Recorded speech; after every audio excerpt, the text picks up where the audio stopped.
Hey there, Ryan Reynolds here. It's a new year, and you know what that means. No, not the diet. Resolutions. A way for us all to try and do a little bit better than we did last year. And my resolution, unlike Big Wireless, is to not be a raging and raise the price of wireless on you every chance I get. Give it a try at mintmobile.com/switch. $45 upfront payment required, equivalent to $15 per month. New customers on first 3-month plan only. Taxes and fees extra. Speed slower above 40 gigabytes on unlimited. See mintmobile.com for details.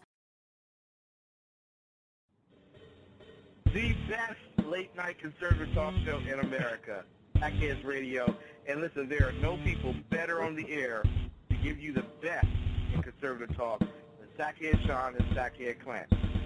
And we're working on immigration papers for a certain other guy who happens to work here too.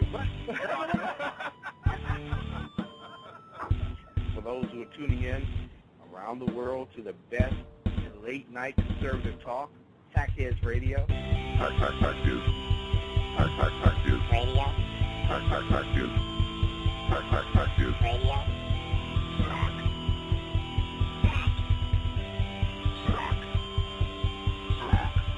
The best late-night conservative talk show in America. In America. In America.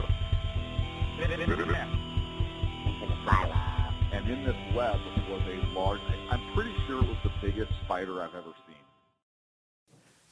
Hey, welcome to the Sackheads Radio Show. It is the 27th of August, 2014. Thank you so much for joining us. Thank you to the exceptional one himself, Ken McClinton, for throwing it over to us. Make sure you listen to every Monday to Thursday here on the SHR Media Network. Go to shrmedia.com to check out all of our wonderful broadcasters and writers. Doing the best we can to bring you the finest in conservative talk and well-written articles and everything else that we have. Like Sacco, who's in a cage tonight, where he belongs. No. We actually did. I just got back from my assignment. Yes. We actually did. We're able to locate a facility. We do have a good facility. And the location. Moving. Look, I raced back into town today. I was out. I say camping. I wasn't camping. I was actually reconning. Expedition. It was an expedition. And I barely made it in time for the show. We were on the phone, fortunately, for some of that time prepping tonight's show. But we have an excellent location. I think it's going to work out good. The biggest problem we're going to have is transporting Sacco there. And I'll tell you why. Have you ever seen the movie SWAT with Samuel L. Jackson? Well, yeah. Sacco's got deep pockets. For everyone who listens to the show, if you don't realize this, Sacco is pretty much a self-made millionaire. Anyhow, Sacco's got deep pockets, and he's really not afraid to throw it around when he has to. Well, so the move is going to be difficult. So we've already identified a 4 to 6 man protection team. Well, here's another thing. I figure, and I wanted to run this by you on the air. What do you think if we geocache Sacco? Oh, that's a good idea. So we have, we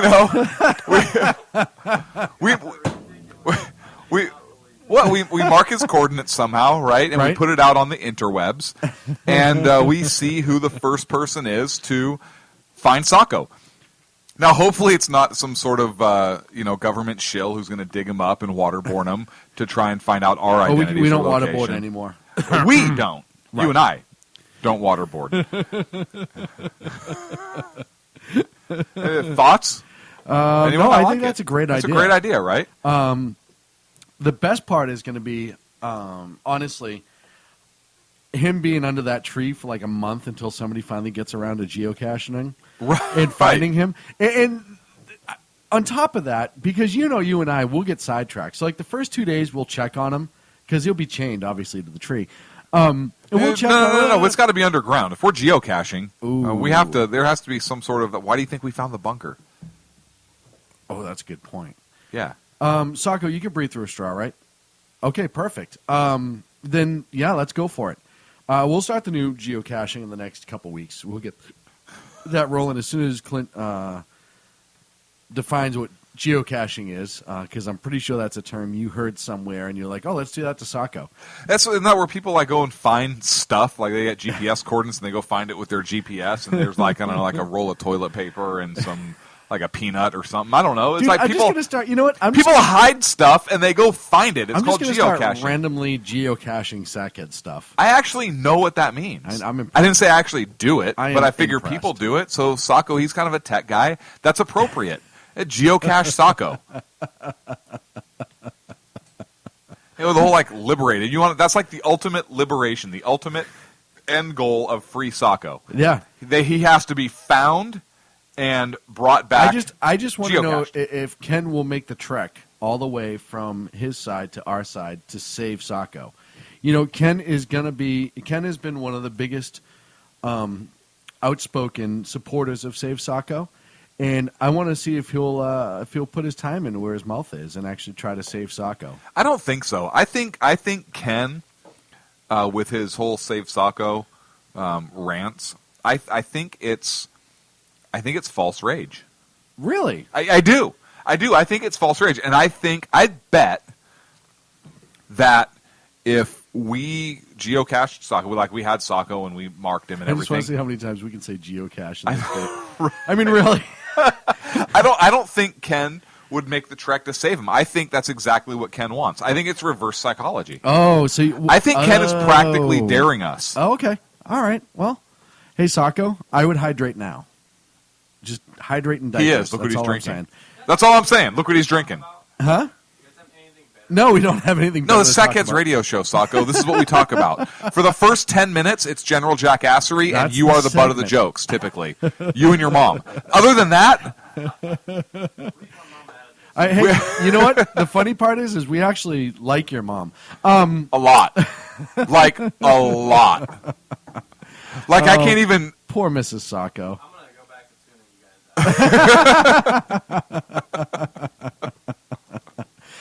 Ken's in chat says, I will go anywhere to save Sacco except leave Washington, D.C. or my home or my nice warm bed. So he's daring us to geocache Sacco In his basement. Understood. I appreciate Got it. that. All right. Oh, man. If you are listening on SHRmedia.com. No. He's daring us to geocache him in his bed with him.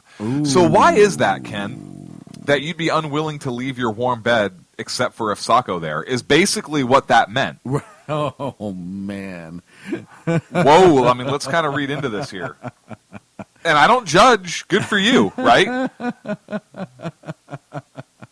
Anywho, moving right along. So much to talk about on tonight's show. No, we don't. I don't know if we're going to get it all out of the way in 2 hours, and I hope we do. We have a great show. We do, and we probably shouldn't kill the first 10 minutes blabbing. But we're going to because we this is do. how we kind of get don't list everything off. I'm not listening to It's everything. going to build. No, I know it's going to build, but people like to know what they're in for. They're in for a great show. They are in for a great show. How was your week? I was out in the woods all week, I know. so it was nice. I was in air conditioning, so mine was better. Hey, Sacco. Not really. I had, 2025, are you ready to rock? Dave's Killer Bread is ready to rock 2025 and your reset this January with Killer Taste, Killer Nutrition, and a killer sweepstakes to win a VIP concert prize pack with round-trip airfare, luxury hotel stay, and much more. Text RESET to 73876 and enter for a chance to win. Dave's Killer Bread. Bread amplified. No purchase necessary. Visit daveskillerbread.com/reset for details. Business taxes. We're stressing about all the time and all the money you spent on your taxes. This is my bill? Now Business Taxes is a TurboTax small business expert who does your taxes for you and offers year-round advice at no additional cost so you can keep more money in your business. Now this is taxes. Intuit TurboTax. Get an expert now on TurboTax.com/business. Only available with TurboTax Live Full Service. why I didn't have anybody in my ear. Like, I had nothing. That was just me, right? How awesome was that? Yeah, no, well, It's nice. unfortunately, we cleared up everything with the courts, and you were allowed to come back. That's good. What?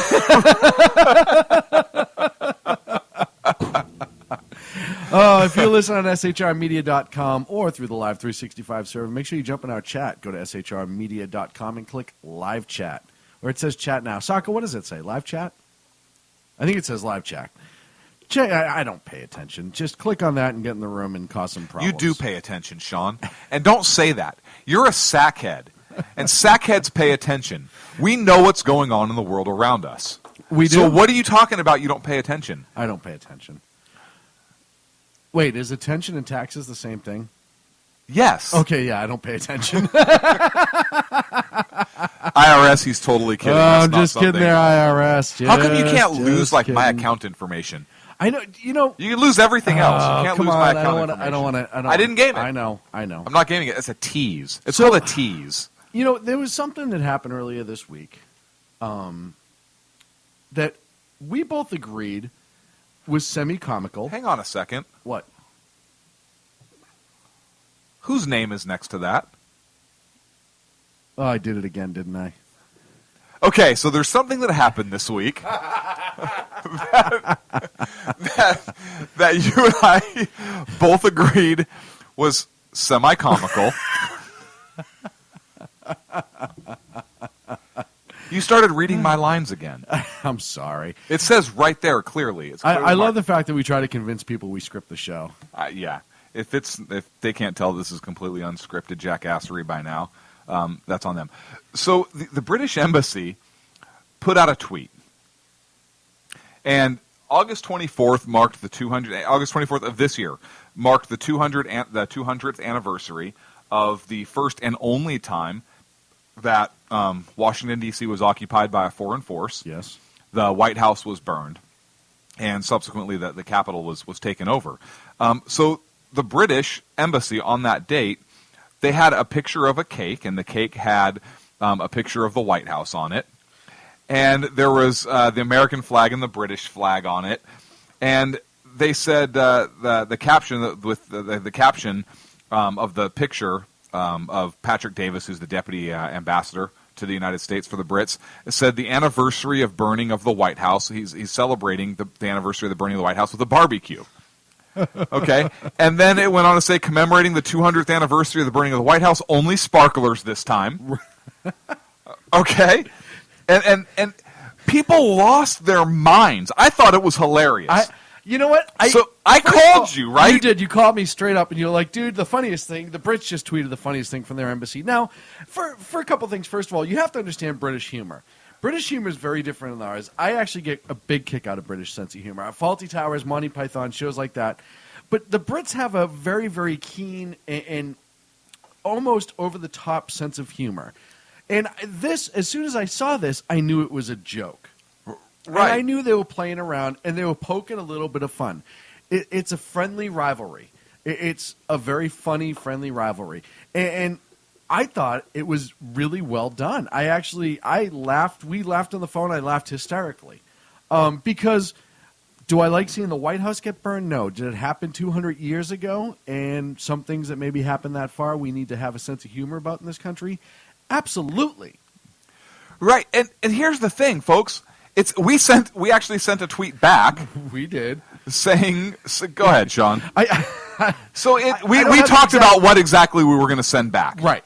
And it's hard with that many characters because I wanted to say a lot. Right. With the understanding that this is hilarious because we talk crap all the time, specifically on this show. About the Brits. About Remember Yorktown, right? Like my kids hate Santa Claus because they wear red coats. Right. I mean, it's weird. He wears a red coat. So I actually thought this was funny, and you did too. So we wrote back. And I get a painting or picture of a painting of Cornwallis surrendering. Because that's funny. Yeah. Yes. And it took me all of about 30 seconds to be able to find that picture, by the way. But the gist of it, and I'm looking for the exact text, and I had it up and ready to go, and I can't find it because I'm an idiot. But essentially what we said was, okay, yeah, so you guys burned... You committed a home invasion and an arson. We took the best part of your empire or something like that. And tweeted back because... And I was shocked after we tweeted that back because, of course, we're going to have fun with that. And right. And you even put the smiley face in there. I did smile face. Did. I did hashtag Remember Yorktown. But your emoji did not have bad teeth. Right. That's one at all. I did not have a bad toothed emoji. But good for them for having a sense of humor, and I really do mean that. And then I started doing a little research on Facebook, social media, conservatives and Democrats alike, we're freaking outraged by this. Why? Like, really mad. Why? They burned a house. A big deal. It happened 200 years ago. It's one of our now closest allies, and we kind of had to bail their ass out in WW2. Right. And WW1, if I remember right, too. And if their big point of celebration over their big victory over us is burning a house I mean, really, it kind of sums up everything. It does. Let them celebrate. And if you want to look at it from that point of view, then you have that. But you have to look at, folks, we have lost our sense of humor in this country. So it's not like we sent them their bust of Winston Churchill back. Very good point, Holger. Now, hey, that would have been better if that would have sent back after the tweet went out. That would have been awesome. Right? Awesome. We should have played Burning Down the House. But, we have lost our sense of humor so bad in this country, and everything now is so serious. Everybody's offended by everything. And give folks, me a break. If you truly think that the Brits sent that to be offensive, you really, really need a Quaalude or some sort of downer. You need to just take it down a notch.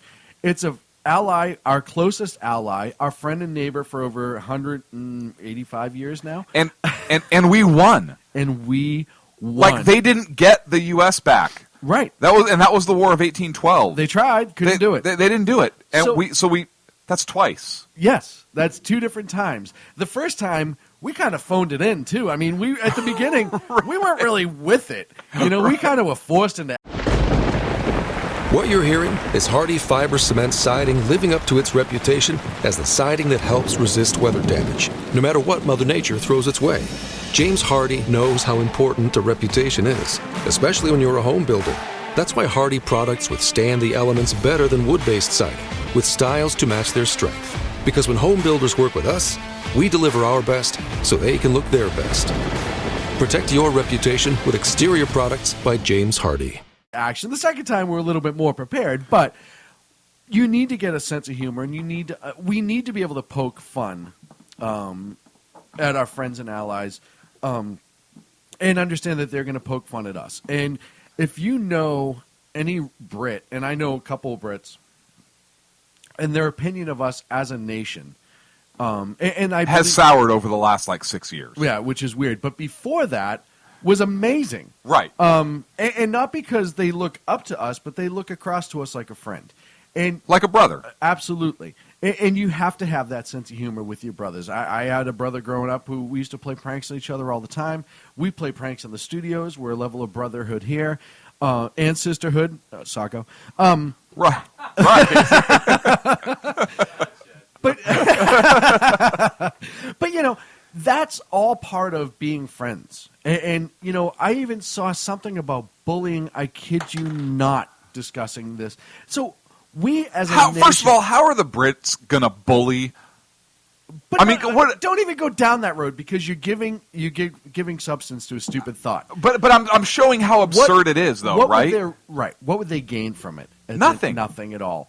And by the way, I'd like to point out that when Mr. Foley, when the video of the news reporter Mr. Foley was released, I believe the Prime Minister of England canceled his vacation and returned home, and our president stayed on his. So if you really want to look at Britain as an ally, look at how they responded to the murder of one of our citizens. And I understand it's because they believe that the murderer was British, and that's... But still. Right. I mean, right? We lost one of ours, and it was one of their citizens. Not that they're responsible for it. No, absolutely But the fact not. that he felt compelled to come back, cancel his vacation and come back, that's true leadership. Right. And our own president couldn't. And I don't agree with Mr. Cameron on everything, but I think he's a good leader. And I think that shows you how deep our two countries run together. And it's good to know that their leader gets it. I wish ours did, but their leader gets it. It does, and I think I wish, and I didn't see anything come out from the White House over this. Not at all. Like, if I was the White House, Clinton 2016. If I was the White House, 2015. If I was the White House, I'd come out. I'd send. Who knows? I'd There se- could be an election in 2050 I'd at the rate we're going. I'd send a picture, and I'd be like, "Yeah, thanks for that because it allowed us to expand." Yeah, absolutely. Right? Or I would have I'll tell you right now. Or LOL, did you win that? Right. Oh, how cute. I would have found the funniest thing in the world I could possibly do to send back. And not mean or offensive, but Right. funny. I would have, how about a fake mustache on the Churchill bust? You could have really went with a lot of things.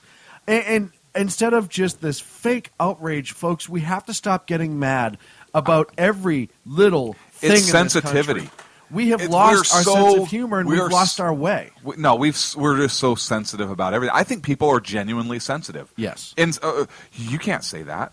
Yeah, why? Why? Yeah. Who are you? Well, that's bullying. So if they're here, do they not have freedom of speech? Yeah, absolutely. Absolutely, even from inside because Right? Why do we disagree that they can celebrate? If that's something, and let's take this away from the fact that it was kind of funny, but let's take this as, what if this were serious? What if they actually meant to celebrate this occasion?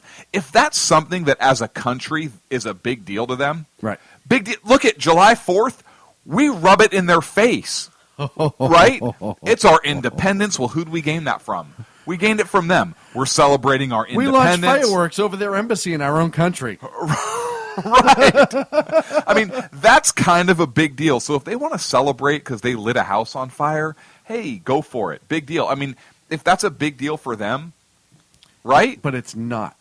It's not, but It was a joke. all I'm saying, I'm just taking it to the other extreme, right? I understand what you're So saying. who is anybody to begrudge them of celebrating whatever? Right. And why should we care? Exactly. If you really want to take it seriously, why would you care? Right. Were you at the White House when it was burned? Not you, but I mean the people who were pissed Okay. off, right? I was Did like, you no. like fight in the war? Why? What did you hear?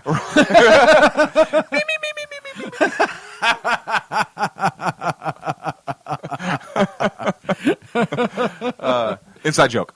So hopefully going to be outside eventually. Hopefully. But and I'm gonna catch heat for this, but I'm gonna say it. No, I can't say it. It's your segment. Okay. I was gonna catch so much heat for that. I just saved us. You weren't enslaved. Okay, go ahead. So, folks, the moral of the story is let's get a sense of humor and actually start being funny again. Because even through World War II and all this other stuff in our country, we had a sense of humor about who we are and our friends and allies, and it's something that gets lost. And we got to move on. So, it's so funny this day and age that how easy things like Fruit. Everybody loves fruit. Everybody but Lois Lerner. Oh, what fruit doesn't she like? Lois Lerner hates the blackberries. Really? Yeah, absolutely. That's the only reason that I can understand why she would destroy hers after a congressional inquiry. No. Well, National Review and a couple other sites have posted on the 26th of August, according to the second round of IRS affidavits submitted to the U.S. District Court Judge Emmett Sullivan, who is presiding over the lawsuit brought against the nation's tax agency by watchdog groups Judicial Watch Inc. IRS technical analysts did not search Lois Lerner's BlackBerry for her alleged quote-unquote lost emails, and the smartphone was destroyed after congressional investigation had begun. The BlackBerry? The BlackBerry. She crushed the BlackBerries. She kicked him right in the BlackBerries. Sorry, Ken. Wait, who are we talking about? But, folks, I know we've talked about this on the air. So that's a waste of taxpayer dollars. Well, I want to know... Is that destruction of federal property? That's my first question. My first question was, okay, let's say we get her on nothing else. Let's say that these magical emails have disappeared into the sunset. We all know what this broad did, all right? We all know who she targeted. We all know that she used her position for political motivation to hold down an opposing political group who she disagrees with. Now, let's say we don't... And was there direction... Was there direction given as a result? Yes. Now... let's push that aside for just a second. Not that I don't think it's a story, but let's push that aside for a second. Let's say Lois Lerner walks out of the congressional hearing. I want to say it was back in June 2011 or something like that. And the BlackBerry that she had, that was a government-issued BlackBerry since November 2009, all of a sudden got smashed against the ground. Much like a little kid who's trying to hide the cookie that he got caught with, and like they'll throw it on the ground or feed it to the dog or make it disappear, right? You don't have the evidence. It's harder to charge the person. And so Lois Lerner decides to destroy her own BlackBerry, or somebody destroyed it for her. Yeah, did she turn it in? And right, all of a sudden they blanked it, which is funny because every time I turn a phone in, all my information gets carried to my new phone. And because there's a process for doing that, so I don't lose all my information, because I don't want to lose my information on that I save on my phone and on my computers and stuff. So unless you wipe it. Unless I wipe it. And I didn't wipe it intentionally. But I might have had it wiped. You might have had it wiped. So either way. To recycle, destroy. Right. But let's say that she freaked out. In a moment of complete being scared, she freaked out. Uh-huh. And walked out and smashed it against the wall. Okay. Can we prosecute her for that? Seriously. If we get her on nothing else, I would absolutely applaud if they turned around and said, yeah, Miss Lerner, yeah, that whole using your political power to down another, we got to get away from that. But I have good news for you. You've actually going to be arraigned on destruction of government property over $600. And evidence. And evidence. Well, that honestly would be the big one. If they can prove that she destroyed evidence in court, which it's looking more and more like they're going to, that opens up to why that evidence was destroyed and where it's going. And I know she invoked her fifth, but can she then be ordered at that point to return and testify about that? Yeah, if she sits there and doesn't say anything, if she just looks at you and refuses to answer questions, you can't make her talk. No, you can't make her talk. But if she's ordered by the judge, perhaps to recall what was on that BlackBerry at the time that it was wiped, and she refuses, could she be held in contempt? She is not going forth and testifying about her actions, just about what was on that phone that she intentionally destroyed. But if that goes, you can't compel that testimony, right? If that goes against, if that could potentially incriminate her, you can't compel that testimony. Right, well, but it depends on what the charge is at the time. If it's destroying evidence, all they're trying to do is recover the information. It's an approach.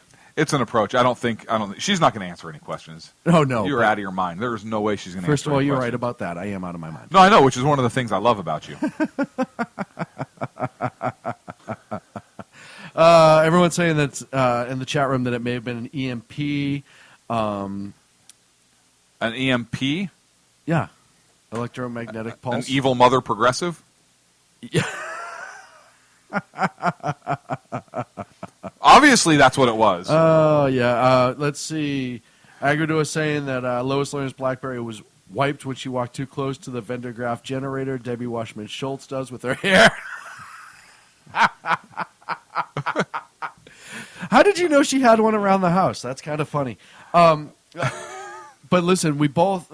This is just another. I don't want to talk about Lois Lerner wiping her BlackBerry. That's kind of disgusting. That's nasty. That's nasty. This You're is gross. just another sign. And I don't know why the IRS story's kind of fallen by the wayside. I know we have a lot going on in this country, but this is just another sign of how far and how bad what happened with the IRS and Tea Party groups really were.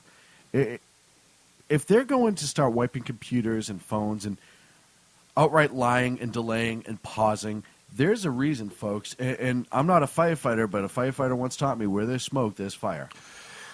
Well, firefighters don't know a whole hell of a lot, but let's talk about Thomas Kane, who's the deputy assistant chief counsel for the IRS, and that's where this information came from. Is something that he wrote talking about how in June of 2012 that her BlackBerry was quote, removed or wiped clean of any sensitive or proprietary information and removed as scrap for disposal.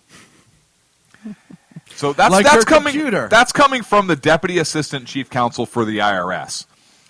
And June of 2012, that's when, at that time, she had already been interviewed by congressional staff members about kind of, hey, what's going on in the IRS because we're getting this information. So she knew that things were in the work, that things are in the work. And that's why this is so important. And I'm really kind of disappointed that this story is falling away. People don't seem to be talking about it. Nobody is upset about this anymore. Nobody's at all upset. And, when the story first broke, people on both sides of the aisle were angry because I think... Well, they had to pretend to be angry, right? I don't think they care.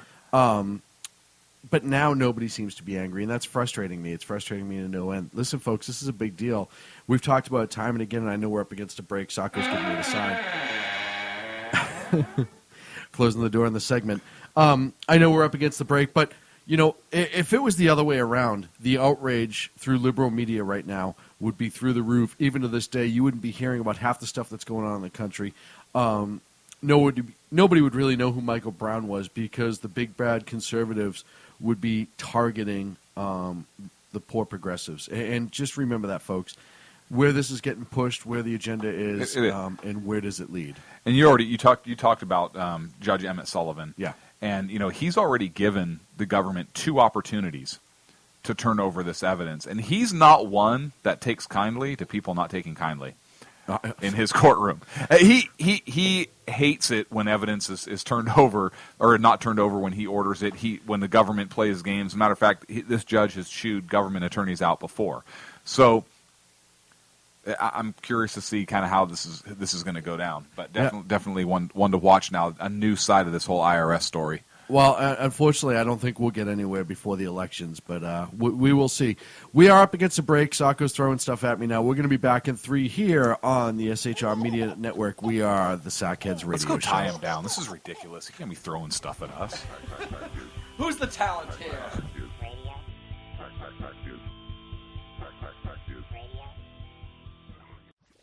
Conservative media done right.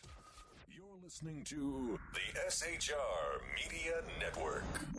How you doing? John Grant here.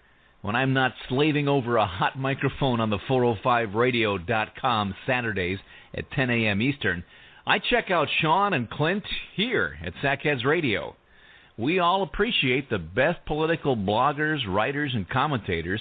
We either get them on our shows or we make fun of them, as it should be.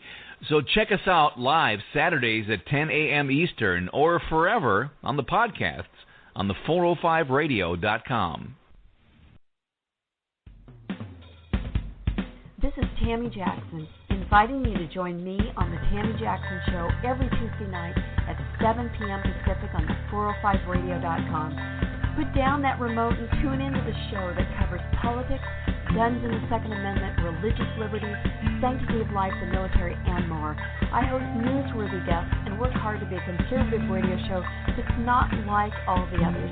So save Tuesday nights at 7 p.m. Pacific for me, Tammy Jackson, on the 405media.com.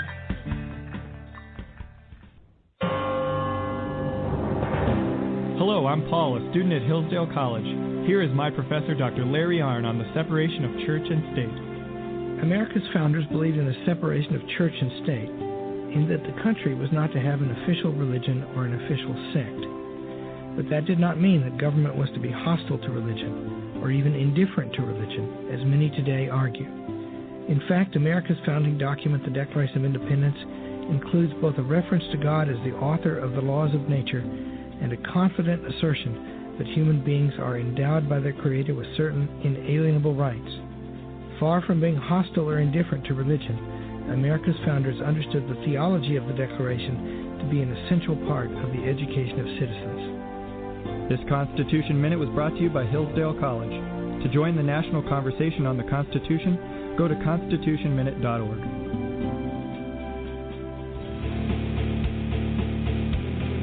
Hi, this is Rooster from Outcry Radio. Catch me here on Blog Talk Radio every Saturday night at 11 p.m. Eastern Standard Time. Or follow my blog. Now, back to the Sackheads. Conservative media done right. You're listening to the SHR Media Network. Here's radio. Fact news. Fact news. Fact news. Fact news. Fact news. Fact news.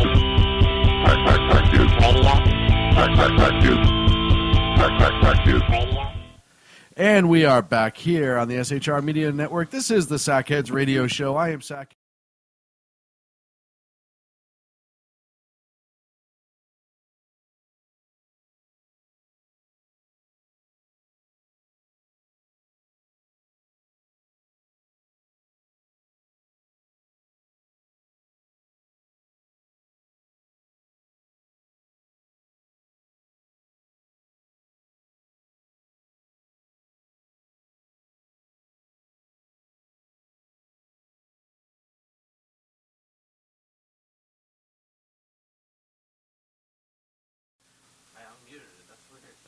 Did you? I did.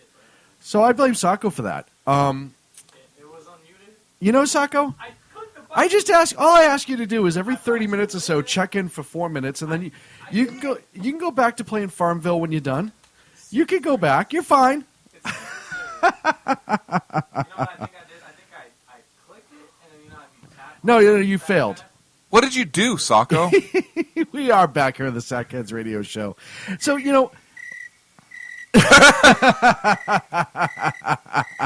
4 minutes, Sacco. That's all I ask for. 4 minutes every 30. That's all you have to work for.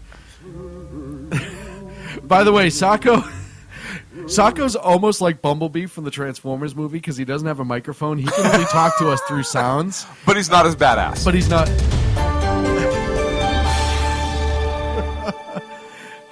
All right, we'll see you in 28 minutes, Sacco.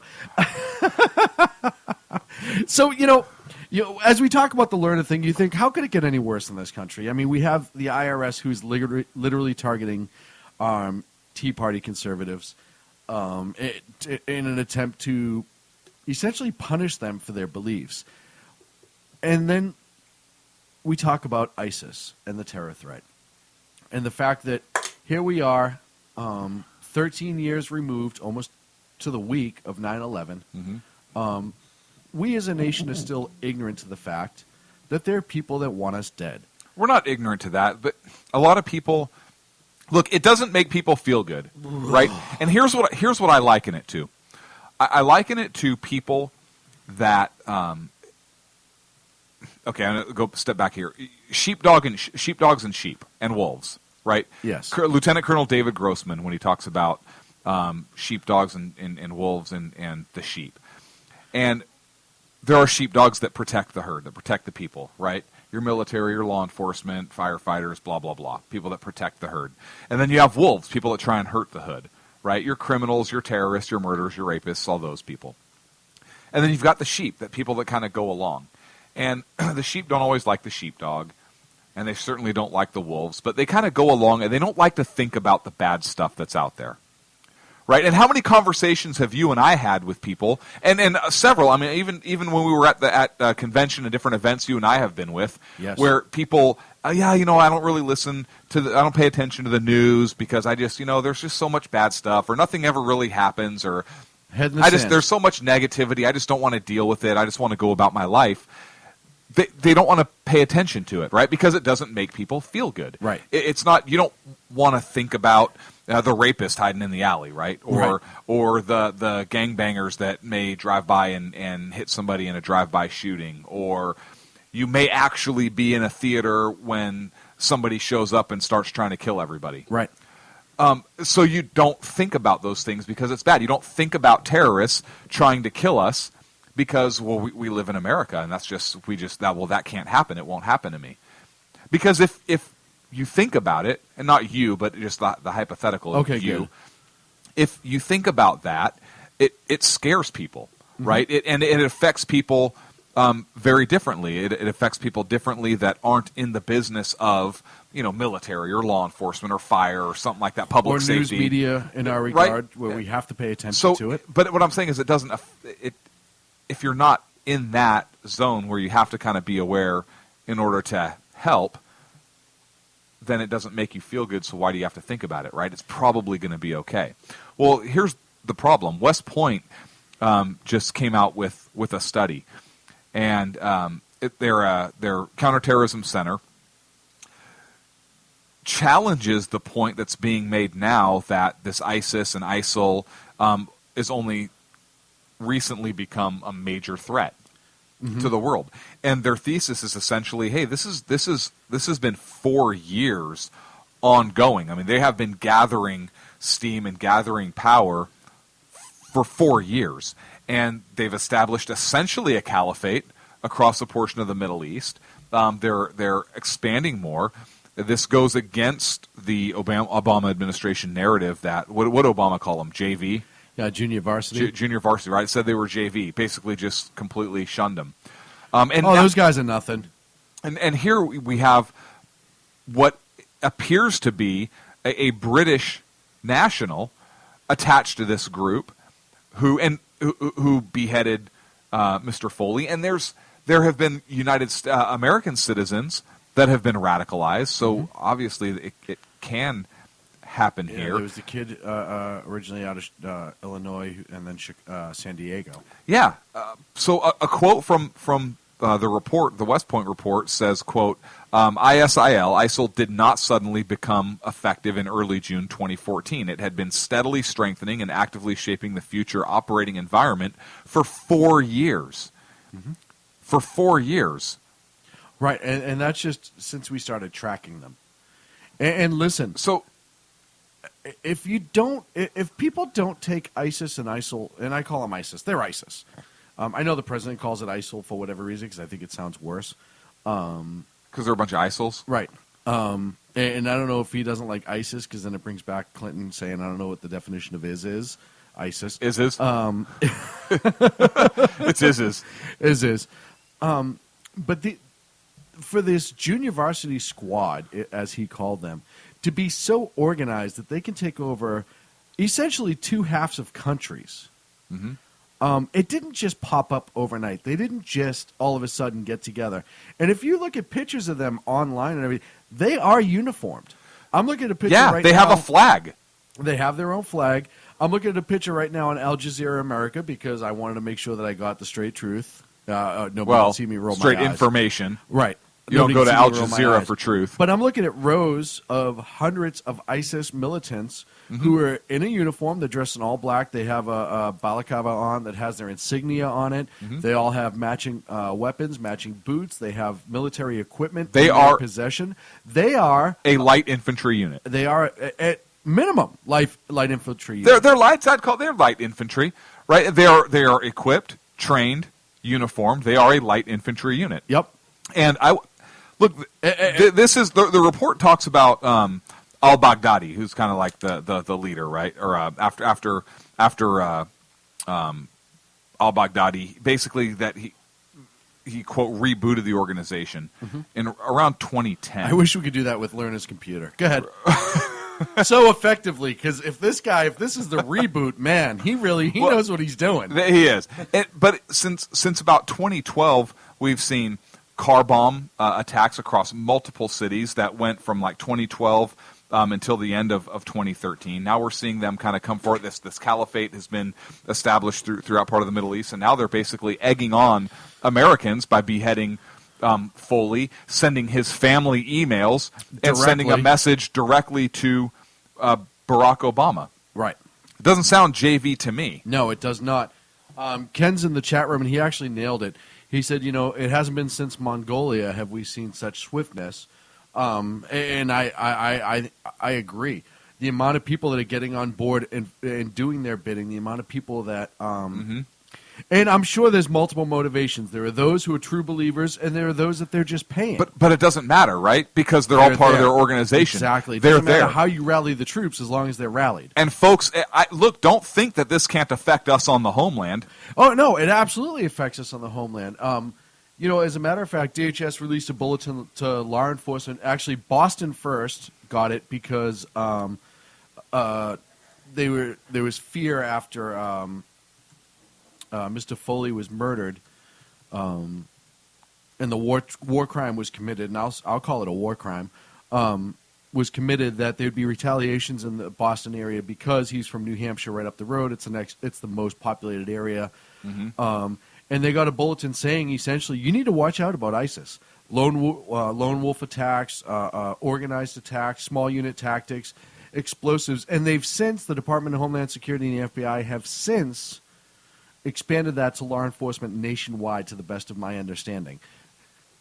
And according to a Fox News report, they got their hands on one of these bulletins. But one of the quotes is, quote, "It is difficult to predict triggers that will contribute to homegrown violent extremists attempting acts of violence. Lone wolf terrorists, like you said, present law enforcement with limited opportunities to detect and disrupt plots, which frequently involve simple plotting against targets of opportunity." And I'm glad you brought this bulletin up, because it just goes to show how this threat is very real. It is very real. And so I want to get back to, real quick, what you were talking about and loop that in about why we need to be informed. Mm-hmm. Because, folks, if you go to places with your children, your family that are let's see, malls and movie theaters, any place that would be a target of opportunity, you should know this threat is out there.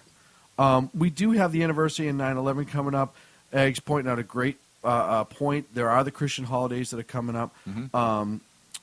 There's a bunch of abundant opportunistic dates. Would they try to do something on 9/11? Yeah, and I'll tell you why. It'd be a slap in the face to law enforcement, because law enforcement starts gearing up now for months ago, and some, depending on where you are. I know in Boston they start early, New York they start early, etc., for the 9/11 anniversary, because they know that's when we're the most aware, and if they can commit a horrendous act on the date that we're most aware, what a blow that would be to the conscience of this country. And again, I caution ISIS, because you don't want to wake the sleeping dragon, if you will.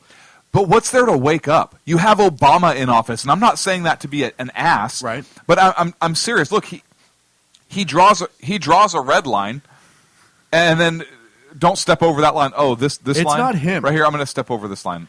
Okay, don't step over this line. What, this one right here? Mm-hmm. Yeah, I just did it again. Nothing happened. There is no, you can't wake this dragon. This administration is on Quaaludes. This administration is on a mix of Quaaludes, alcohol, and opiates. You cannot wake us. In the chat room right now, Ag and Ken are talking about different potential targets. Places like malls, grocery stores, essentially anywhere where people congregate, sporting events and everything. And Ken would like to point out that the WNBA is safe. There's not enough people that fill WNBA seats. Right. And that would be the exceptional one himself. Ken McClinton saying that. But you do need to be aware, and this is why you have to pay attention to stuff like this. And we've seen it a few times in this country, these lone wolf attacks. The DC sniper, lone wolf attack. Doesn't matter what the motivation is, but that's a lone wolf attack. And look at Nadal Hassan. I mean, I don't want to look at him. But that's one of the biggest ones that I could tell about in recent history of a lone wolf attack and how much damage he did on a controlled military base. And now you take that out and you put that in a non-controlled environment. And it's Boston Marathon. And right, most recently the Boston Marathon. Mm-hmm. That was two individuals who were highly motivated and had minimal training. And you looked at the carnage that they caused. And the chaos. The chaos, the amount of fear. And folks, I mean, if you weren't there, it's kind of like 9/11 with a lot of people. You know, you didn't see it. If you didn't see the towers within a couple months after they fell, I think that the shock and awe goes away. And I mean see it in person. The amount of fear that was in the Boston area the day of the marathon attacks was immense. And that's exactly what these people want to cause. They know that they can't take all 250,000 of them, put them on a boat and land on the shores here. There's a reason the Japanese never tried it. They know it will happen. So they have to do what gets the most attention and the most amount of carnage in a short amount of time, and that's these lone wolf style attacks. And we've already talked about bombings and all these sorts of things. I mean, you look at other major terror events, and whether it's the Muslim extremists or look at Mumbai, Mumbai, India. Yeah, We were warned about the terrorists said, "Hey, we want to accomplish that here in the United States." Look, I believe them. Beslan, Russia. Beslan, yeah, right. Theater. School number one. Oh, school number one. Yeah, they said, and the hey, theater. There was a theater in Russia too. Well, and those terrorists, they say, "Oh, we want to come to the United States." And Chechens, folks, Chechens, the Boston Marathon bombers. Yeah, Chechens, they look white just like you and me. They're here. And Ken, they're here. So what? Wait, what? What? No, they are here, and we know they're here, and they're being grown here. They're sent overseas. They're being developed. And look at, I point out the kid that we just found last week who converted in this country. He converted to Islam in this country, and now he was overseas fighting on behalf of ISIS, and that's Douglas McCain. And how scary that is. Now, say he didn't die in the fight over there. Say he fought for a few years. His family thought he was in Turkey, which I don't know how much of that I necessarily believe. I don't. But let's say he fought over there for a few years, became very skilled in what he did, and now came back to the same mosque that radicalized him, or person that radicalized him, and began teaching. But it doesn't even need to go that far. There are. I mean, I see what you're saying as far as they're recruiting more people here and so forth. Look, there's a new English language Al Qaeda magazine that's out, and it there's a report now who's talking about this English language Al Qaeda magazine has an article in it, and it's called the magazine is it's called Palestine: Betrayal of the Guilty Conscience is the title. And there's basically a how-to article that instructs would-be attackers or anybody on how to make car bombs. The article also goes on to list specific targets or hey, here's an idea of some targets within the United States that you can attack. And some of the targets that are mentioned in the article. It's like Reader's Digest for Muslim extremists. Or for people that may be interested in carrying out lone wolf attacks, right? Let's say, because the terrorists let's say it's another extreme group. What if they're not Muslim extremists, right? What if they belong to whatever organization?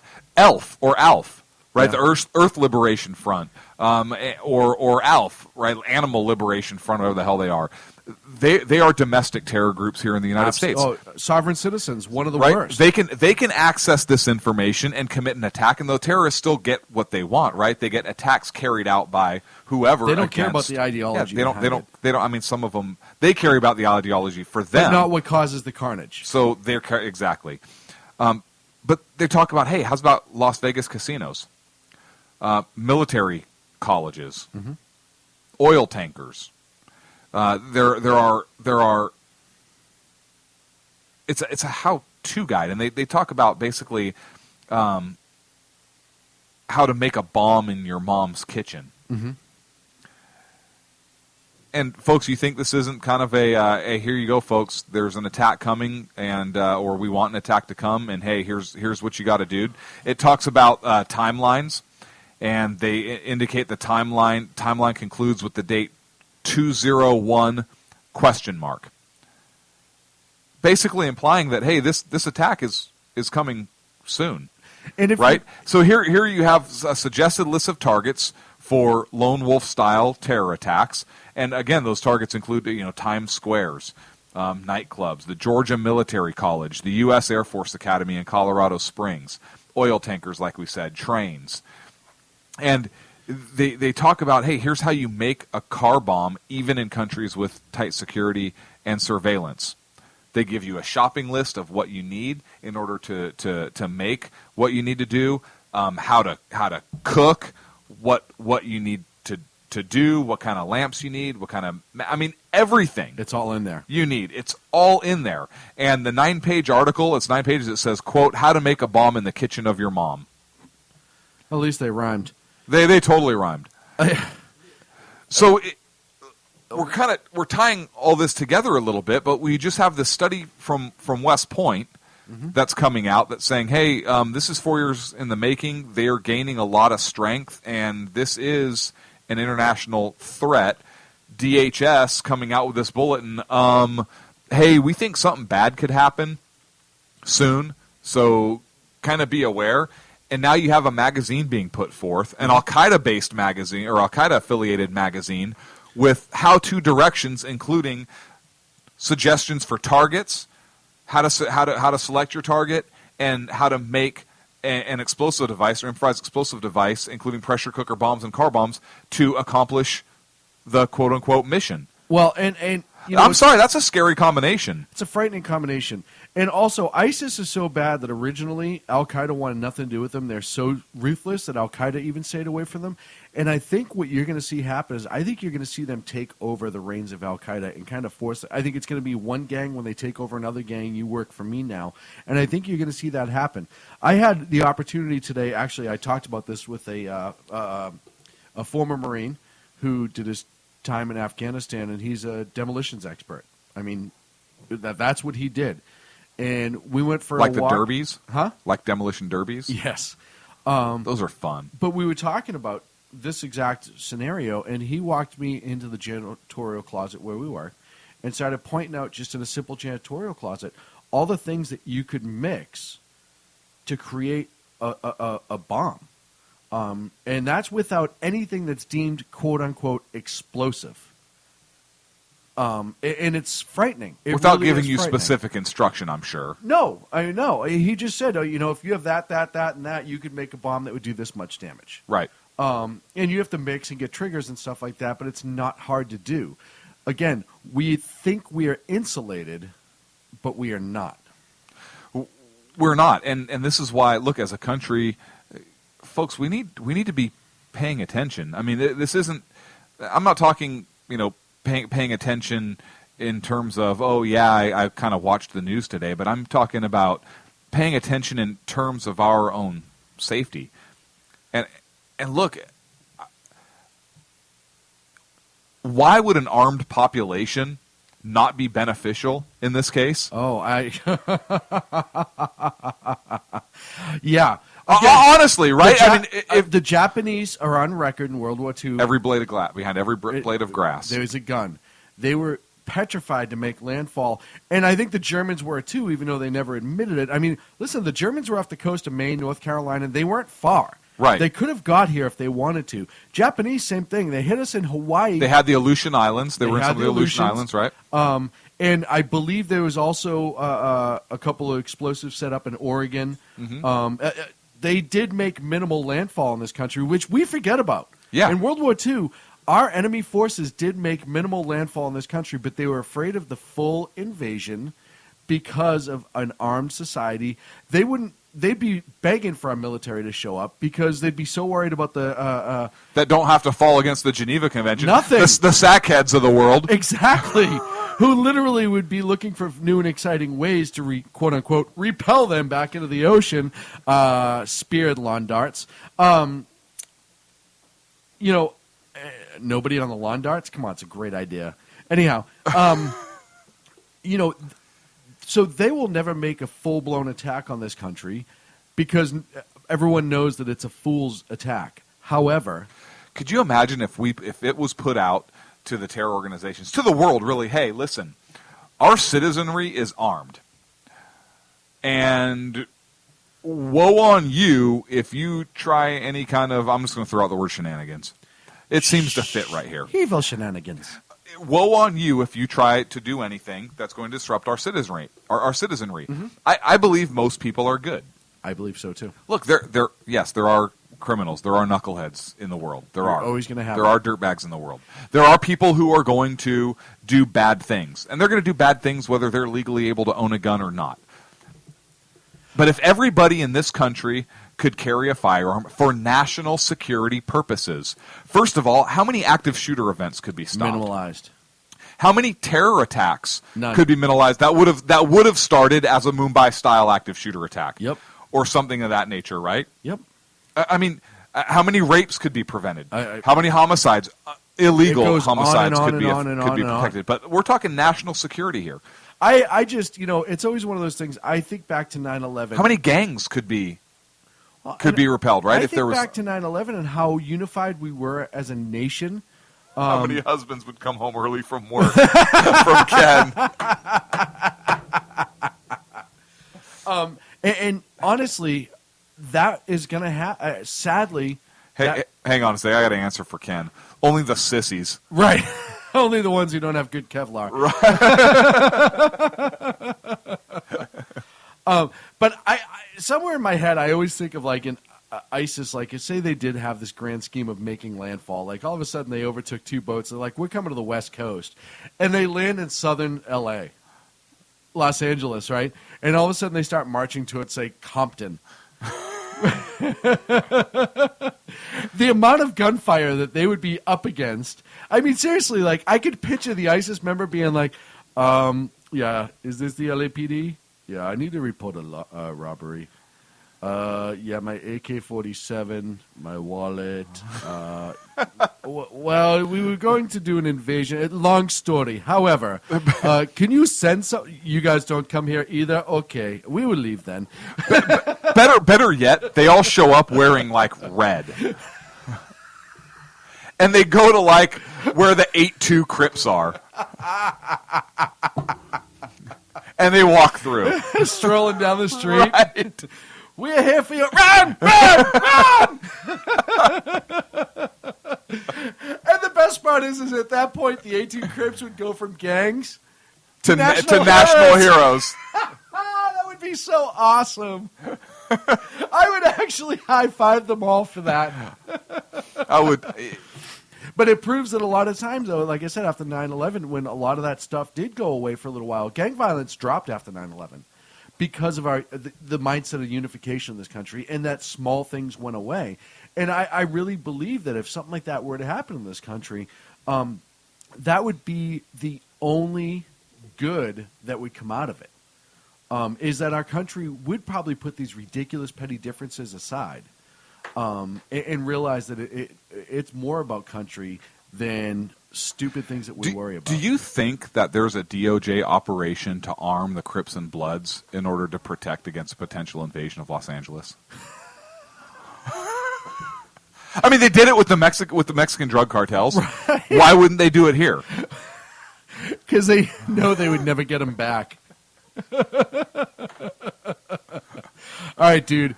Just for a couple years, you can hold on to this. And no, those are my car keys. Hey, where you going? Oh, really? Come on. My tires, too? My belt? Are you kidding me? I need that. We're up against a break. When we come back, we're going to talk more about the terrorist threat and ISIS and other things stuff that I think people are overlooking here on the Sackheads Radio Show in 3 on the SHR Media Network.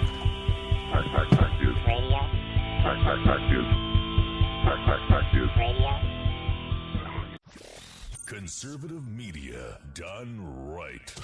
You're listening to the SHR Media Network. How you doing? John Grant here. When I'm not slaving over a hot microphone on the 405radio.com Saturdays at 10 a.m. Eastern, I check out Sean and Clint here at Sackheads Radio. We all appreciate the best political bloggers, writers, and commentators. We either get them on our shows or we make fun of them, as it should be. So check us out live Saturdays at 10 a.m. Eastern or forever on the podcasts on the 405radio.com. This is Tammy Jackson, inviting you to join me on the Tammy Jackson Show every Tuesday night at 7 p.m. Pacific on the 405radio.com.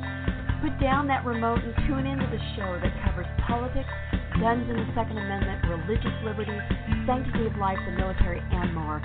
I host newsworthy guests and work hard to be a conservative radio show that's not like all the others. So save Tuesday nights at 7 p.m. Pacific for me, Tammy Jackson, on the 405media.com.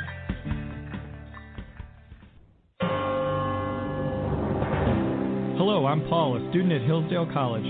Here is my professor, Dr. Larry Arnn, on the separation of church and state. America's founders believed in the separation of church and state, in that the country was not to have an official religion or an official sect. But that did not mean that government was to be hostile to religion, or even indifferent to religion, as many today argue. In fact, America's founding document, the Declaration of Independence, includes both a reference to God as the author of the laws of nature and a confident assertion that human beings are endowed by their Creator with certain inalienable rights.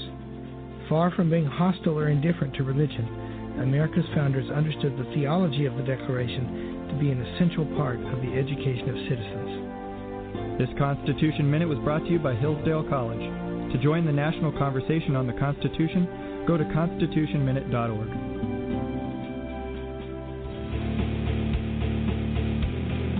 Hi, this is Rooster from Outcry Radio. Catch me here on Blog Talk Radio every Saturday night at 11 p.m. Eastern Standard Time, or follow my blog. Now, back to the Sackheads. Conservative media done right. You're listening to the SHR Media Network. Here's radio. Fact news. Fact news. Fact news. Fact news.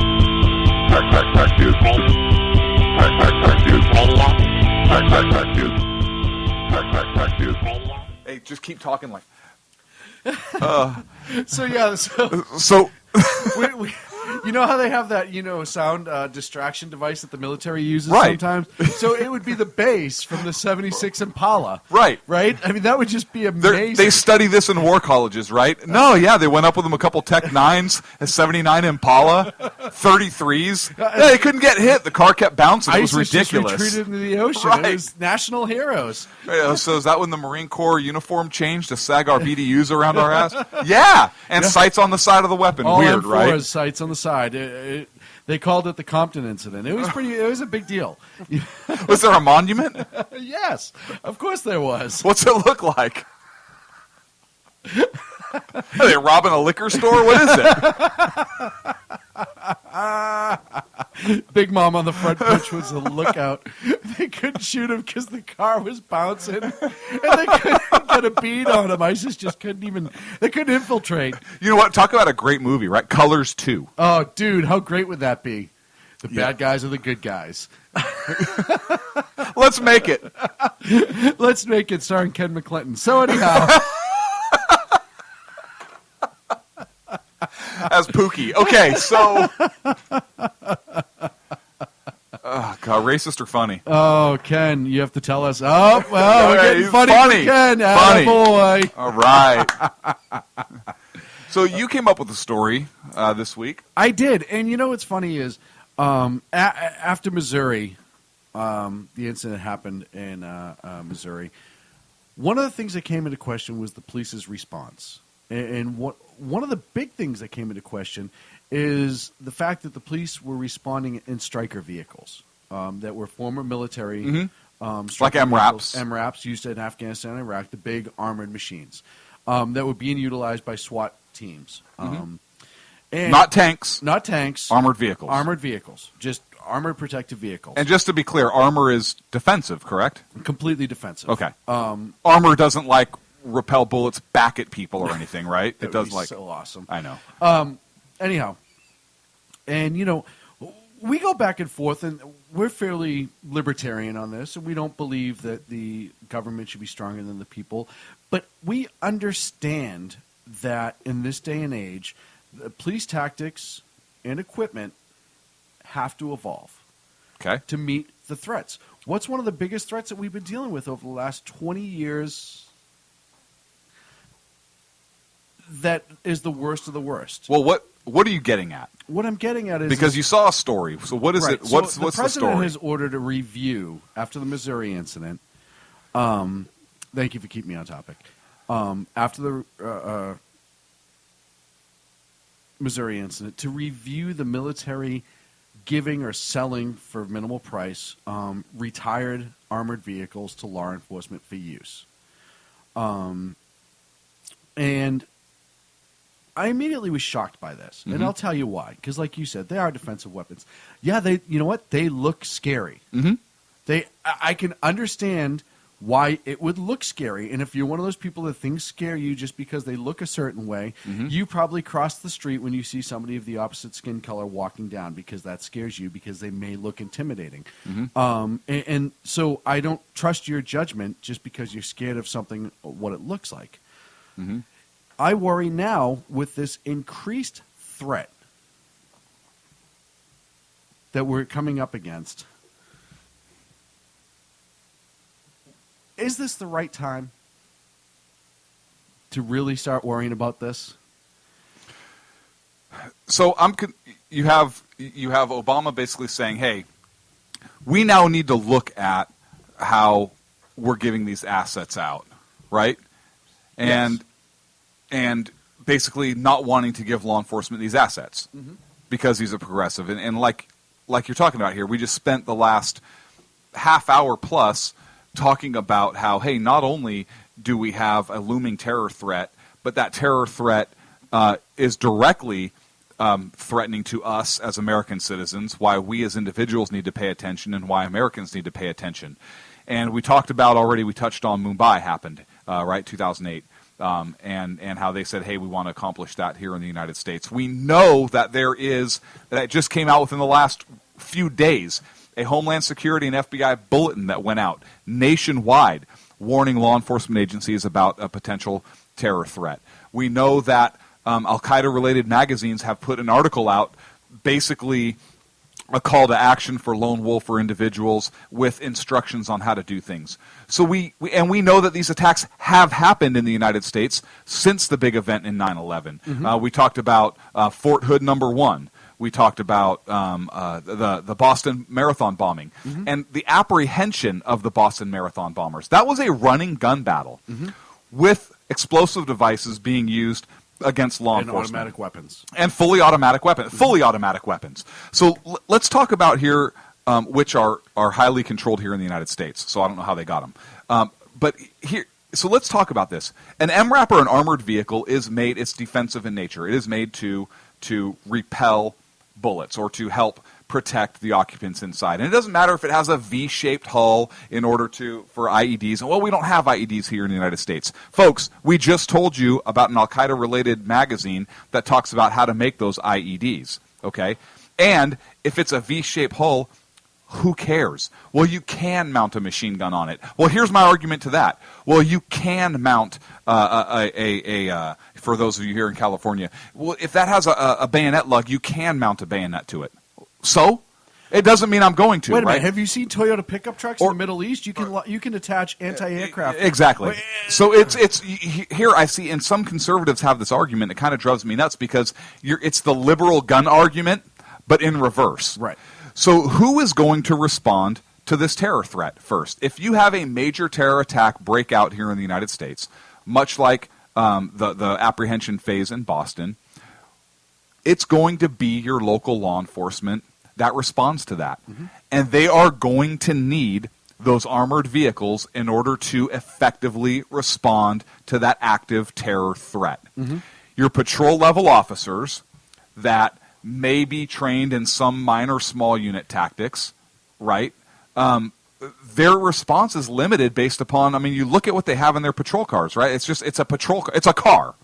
And they have a pistol. Some of them have rifles, not all of them. Right. They might have a shotgun. Maybe a shotgun.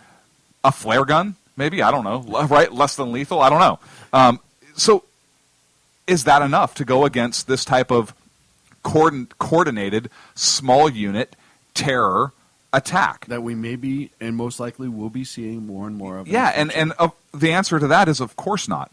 Or how do you apprehend the Boston bombers or the terrorists that do create this type of attack? You need that type of equipment in order to handle that. Well, now, I'm not saying that cops should roll up with on every search warrant or whatever in that vehicle, and that's not what I'm saying. Or a traffic stop. But I'm saying that there is a place, and as a matter of fact, I would argue that here at home, American law enforcement has more of a need for that type of equipment because they are, look, like it or not, they are the ones that are going to be dealing with this type of threat first. It's not going to be the military.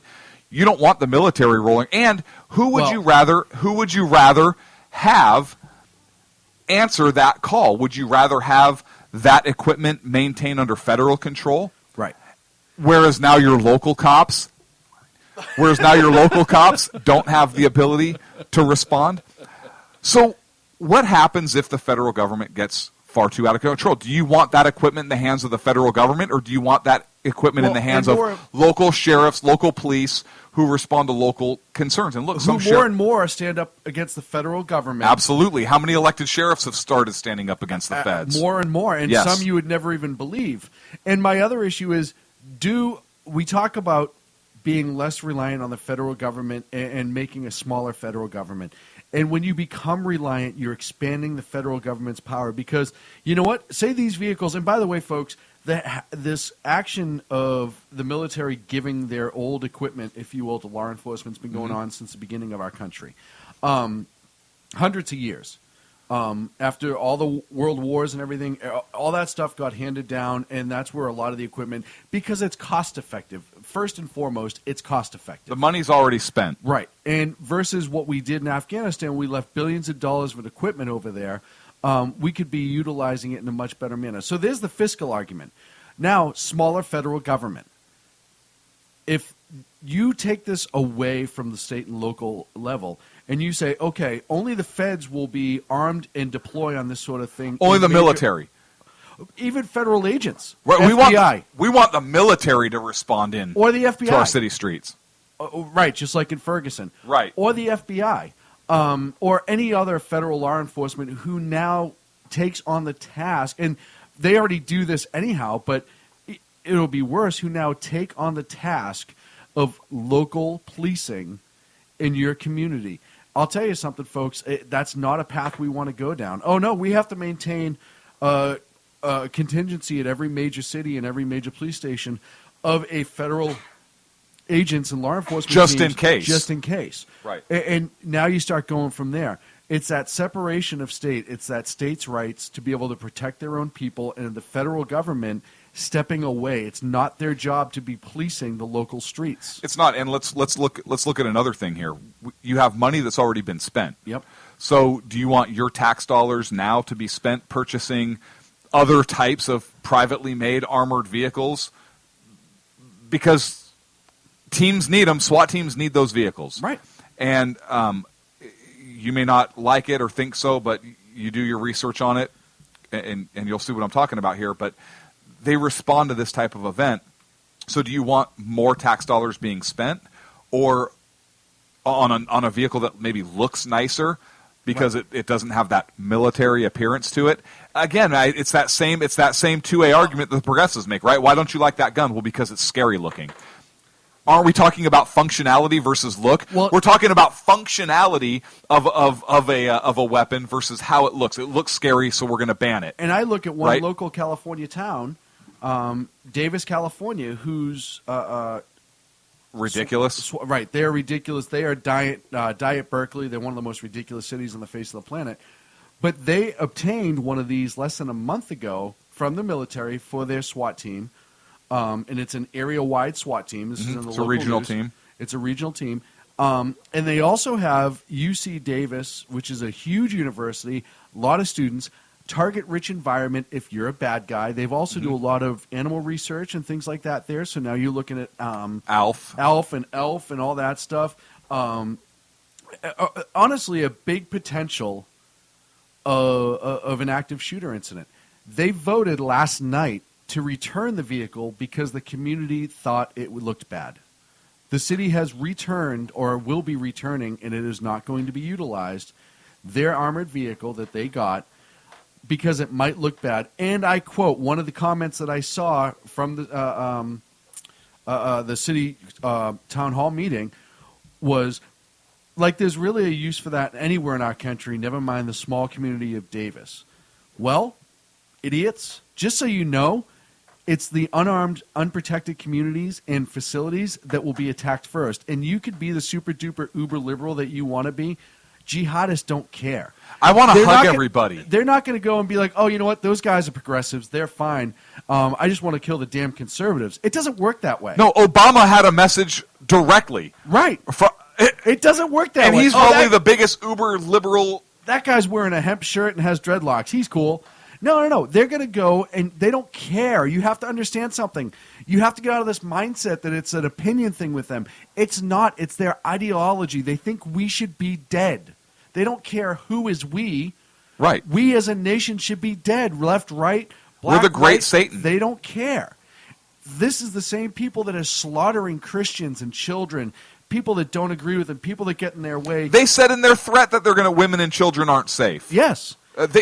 And that's something that we need to understand in this country. Ken brought up a great point, and this did not make national news, and it should have. A man in Seattle is accused of 2 shooting deaths on June 1st, and then a month later he was in New Jersey charged with cutting down a 30-year-old person in April. L.A. Mohammed Brown, 40 years of old, is being charged with murder because he told police as vengeance. He killed those people as vengeance for the U.S. actions in the Middle East. And he was just doing his quote-unquote small part as a self-styled jihadist. Did you see this on the news anywhere? If Ken didn't link this to me, I didn't see it. Nope. And I know Ken had talked about it before. I got this on Q13Fox.com out of Seattle on August 20th. This is a major deal because it's already starting.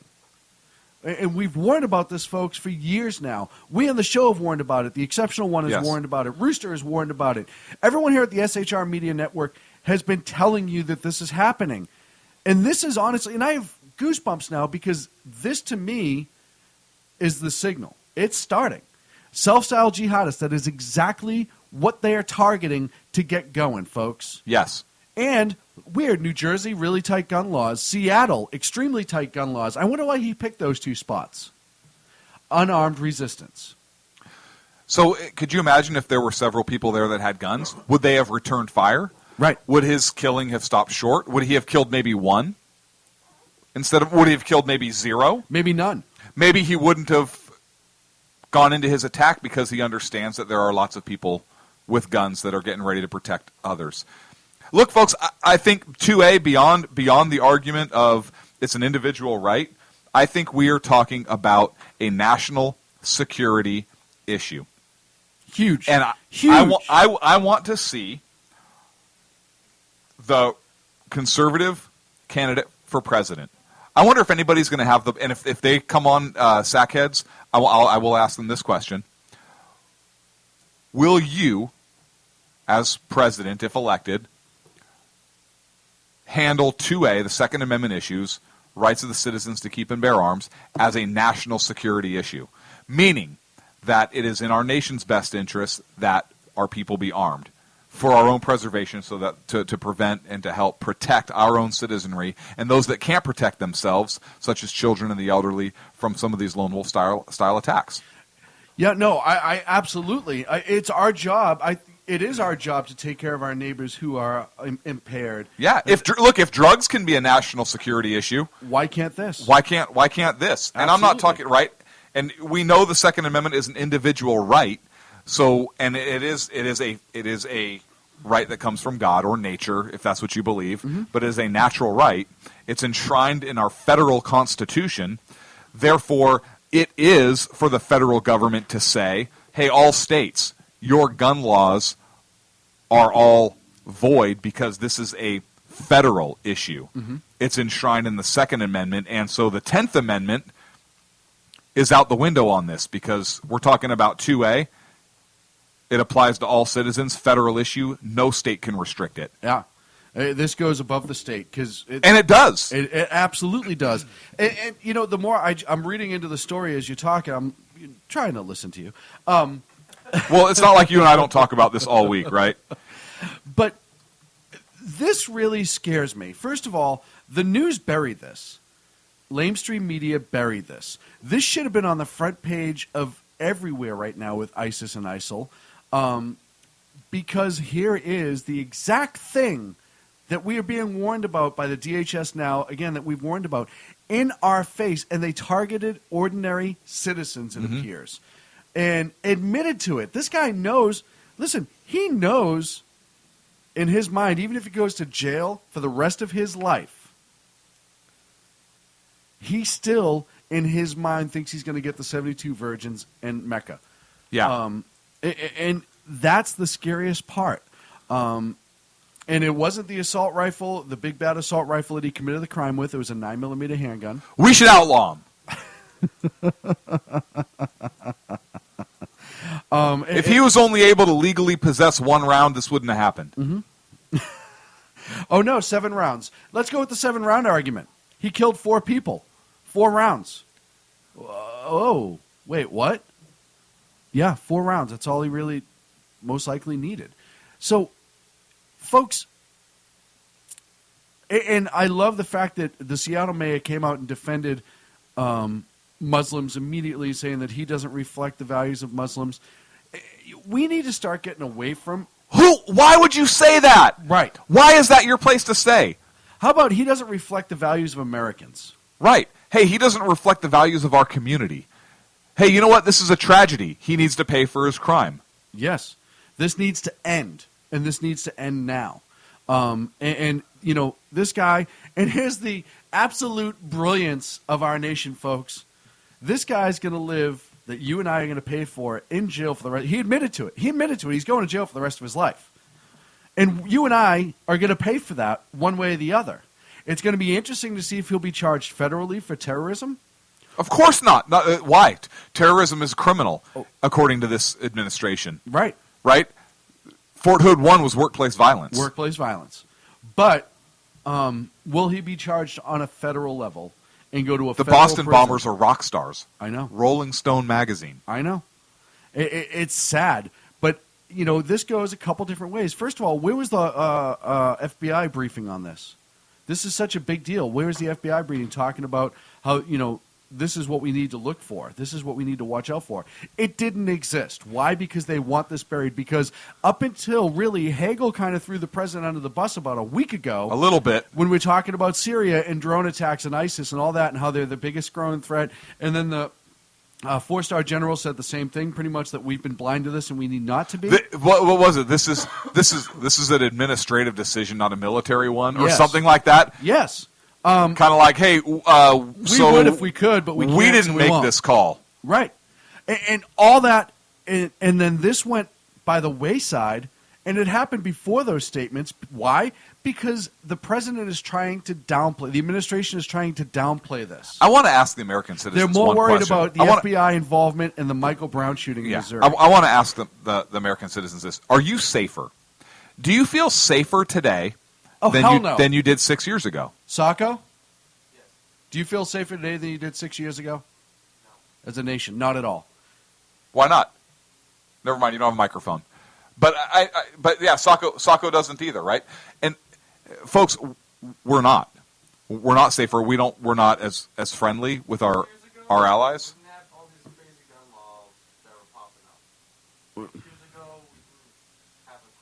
6 years ago, we didn't have Obama. Basically, Sacco just summed it up. 6 years ago, we had troops on the other side of the world making sure people weren't popping up and doing bad things. Yeah. 6 years ago, we were being active. We were taking the fight to them and not waiting for the fight to come home. 6 years ago, we had a bigger army. 6 years ago, I can go on. And that's directly related to the policies of not only this president, but the Democratic Party and the shills and the Democrats that went along with this president. Hey, Sacco, I threw this Because up in the chat. There were those in Congress that didn't have the courage to stand up. Absolutely. Either. They decided to lockstep and go party line. Yeah, and to this day, they're still lockstep and going party line. And only now are we starting to be outraged. And I'll tell you something, folks. We're not even being outraged. We're outraged. We're starting to be. People that are paying attention are outraged. Conservatives are outraged. Absolutely. But how many conservatives are not outraged because they don't understand all these things? How many people know that there was a DHS bulletin about a potential upcoming terror attack? Or how many people know that Al-Qaeda put this publication out with step-by-step directions on basic target selection and how to coordinate your attack? Or that the president is looking to get rid of these vehicles and really neuter law enforcement's response, immediate response to any type of major attack.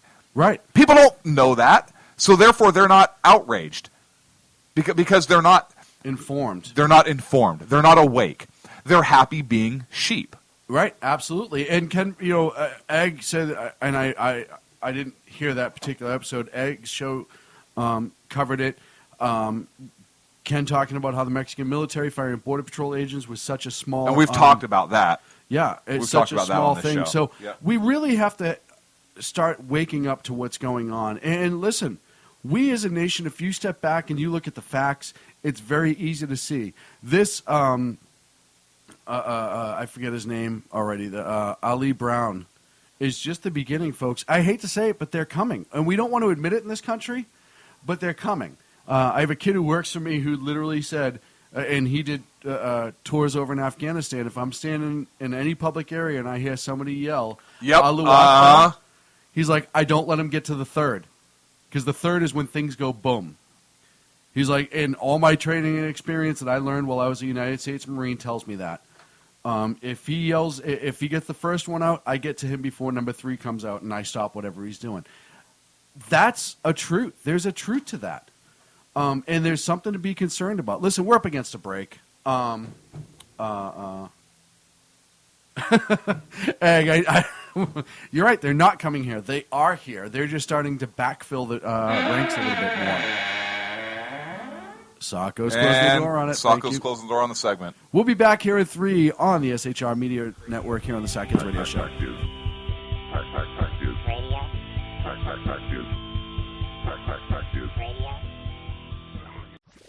Conservative media done right. You're listening to the SHR Media Network. How you doing? John Grant here.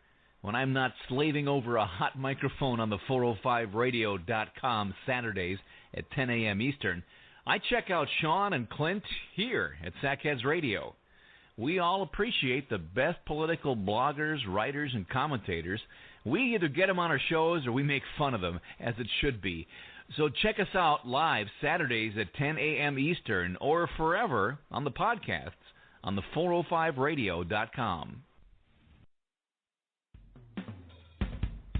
This is Tammy Jackson, inviting you to join me on the Tammy Jackson Show every Tuesday night at 7 p.m. Pacific on the 405radio.com. Put down that remote and tune into the show that covers politics, guns and the Second Amendment, religious liberties, sanctity of life, the military, and more. I host newsworthy guests and work hard to be a conservative radio show that's not like all the others. So save Tuesday nights at 7 p.m. Pacific for me, Tammy Jackson, on the 405media.com.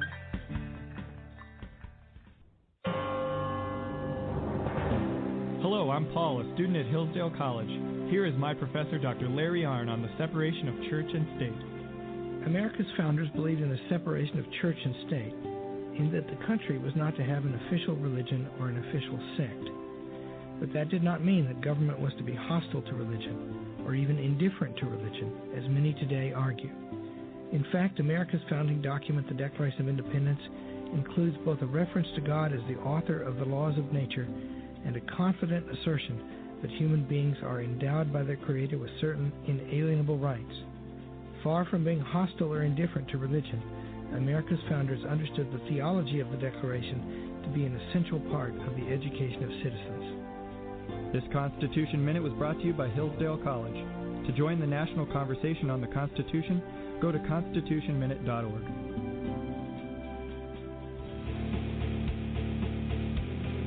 Hi, this is Rooster from Outcry Radio. Catch me here on Blog Talk Radio every Saturday night at 11 p.m. Eastern Standard Time. Or follow my blog. Now, back to the Sackheads. Conservative media done right. You're listening to the SHR Media Network. Radio.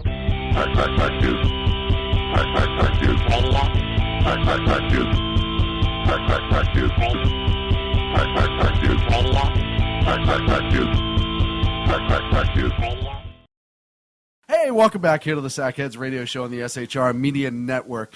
Thank you so much for joining us here. Make sure you follow us on Twitter at Sackheads and on Facebook, as well as a litany of other places. You can get all of our shows on Spreaker.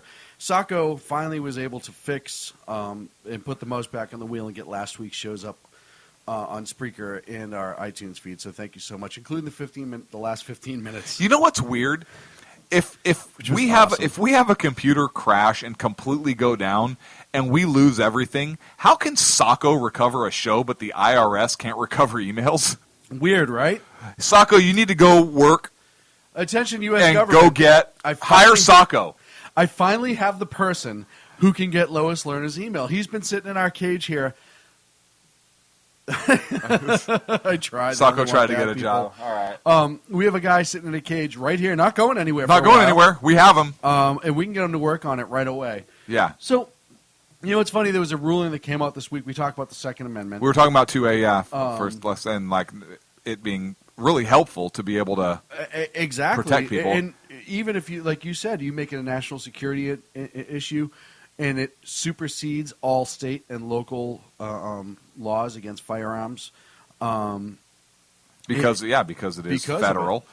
And a judge in California, and again, California's had a couple pro 2A rulings from judges. Which is weird. Which is very, very weird as of late. And this was a federal judge. This was a federal judge who essentially ruled that the 10-day waiting period in California, if you have already passed a background check, is an infringement on your rights under the Second Amendment.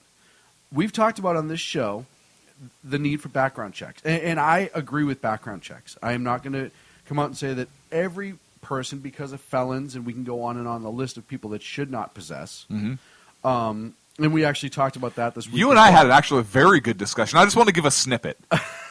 We had a very good discussion about this because we talk about, hey, if you're a felon, right? If you're, let's say you're 18 years old and you get caught having sex with your 17-year-old girlfriend or whatever it is, and you get a felony, statutory rape, you cannot possess a firearm ever, period, right? It's felony conviction. You're a felon. So if people's liberties are suspended, their natural rights are taken away for a period during incarceration until the debt to society is paid. Why are your natural rights not reinstated when that debt is over? Right. And it's a thought-provoking discussion point. Very if the Second Amendment is a natural, if the right to self-defense is a natural right, which we agree upon, and the way to exercise that is through a firearm is the best way to do that. And we know that the Second Amendment is an individual right, as is free speech.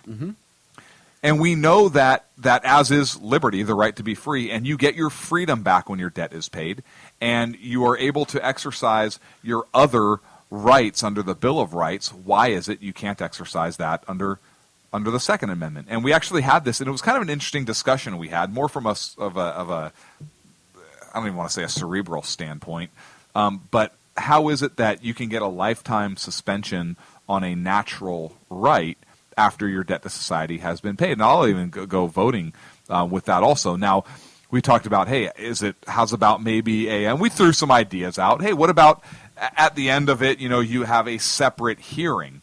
Because it shouldn't just be an automatic, right? You have a separate hearing about whether, or for certain violent felonies, right? If you're an active shooter and you get convicted, or you're a murder, first-degree murder, something like that, or, hey, rape, or some sort of violent crime, then that's a different story, right? And we talked about that, but is there a separate proceeding that can be in place in order to revoke a natural right for a period of time, or for an extended period of time, or for a lifetime? Is there something else that needs to happen other than just a conviction from a jury and a local judge upholding the conviction? Well, and we talked about little things like, and not little things, but embezzlement in the state of California is a felony. Right. Embezzlement could quite simply be you work at a 7-Eleven, you're 18 years old, or 17, and they try you as an adult, and you steal $25 out of the till. For whatever reason. Doesn't matter why. You had to feed your family, whatever. You made a stupid kid mistake. You're still working, it's your part-time job while you're finishing up high school, whatever. Now you're 35 years old.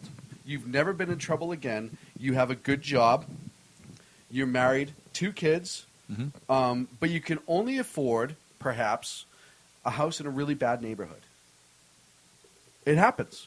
Hard-working people all the time. And you want to buy. And you want to buy, even if it's just a shotgun, doesn't matter what gun, but a shotgun to protect your home. Should you be exempt for a nonviolent crime that happened years ago for life? Now, violent crime, we can get into the argument about the different ins and outs and what should be construed and what should not. But there's a process also that would have to be put in place, right? Yes, absolutely. Some sort of appeal process, some sort of something where you can go in and say, hey, you know what? At the age of 18, I was arrested for being in a fight in high school, and I kicked the kid in the head. In Massachusetts, it's a felony. If you're wearing shoes and you kick somebody in the head, it's actually a felony. It's assault with a dangerous weapon / with a shod foot. And I know that because I always think it's funny. Because who uses the word shod anymore, really? But that's a felony. And, yeah, you know what? The kid got in a fight when he was 18. He was still in high school. Kids fight in high school all the time. As much as we like to act like we don't bully or high school doesn't happen, it happens. And now he's 35 years old, same scenario. Should he be exempt? Never got in trouble again in his life, never had an issue, never did not even a parking ticket. Should his natural right be denied by the government? And I think it's a good argument to have. I really do. And I think that it's missing. And I don't know how the NRA and other gun organizations haven't made a big push for this. Because I know people that were arrested for stupid things when they're 18 who are absolutely upstanding citizens 25 years later. And they absolutely believe in the Constitution, understand the Constitution. They still own their mistake. However, it was a one-time incident, or they're defending themselves in a fight and they end up hurting the person, and a jury rules that it was beyond a reasonable force or whatever. There's a bunch of arguments that can be had and needs to be had.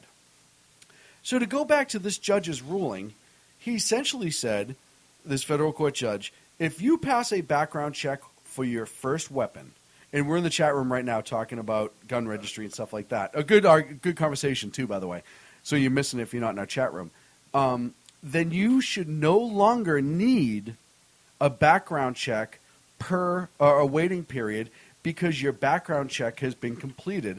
They are arguing that the first background check, the 10-day waiting period, is to clear your background.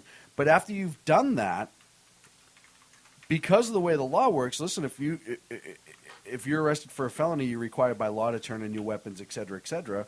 So the theory is that there is already implements in place for people convicted of a felony to disarm themselves per the law.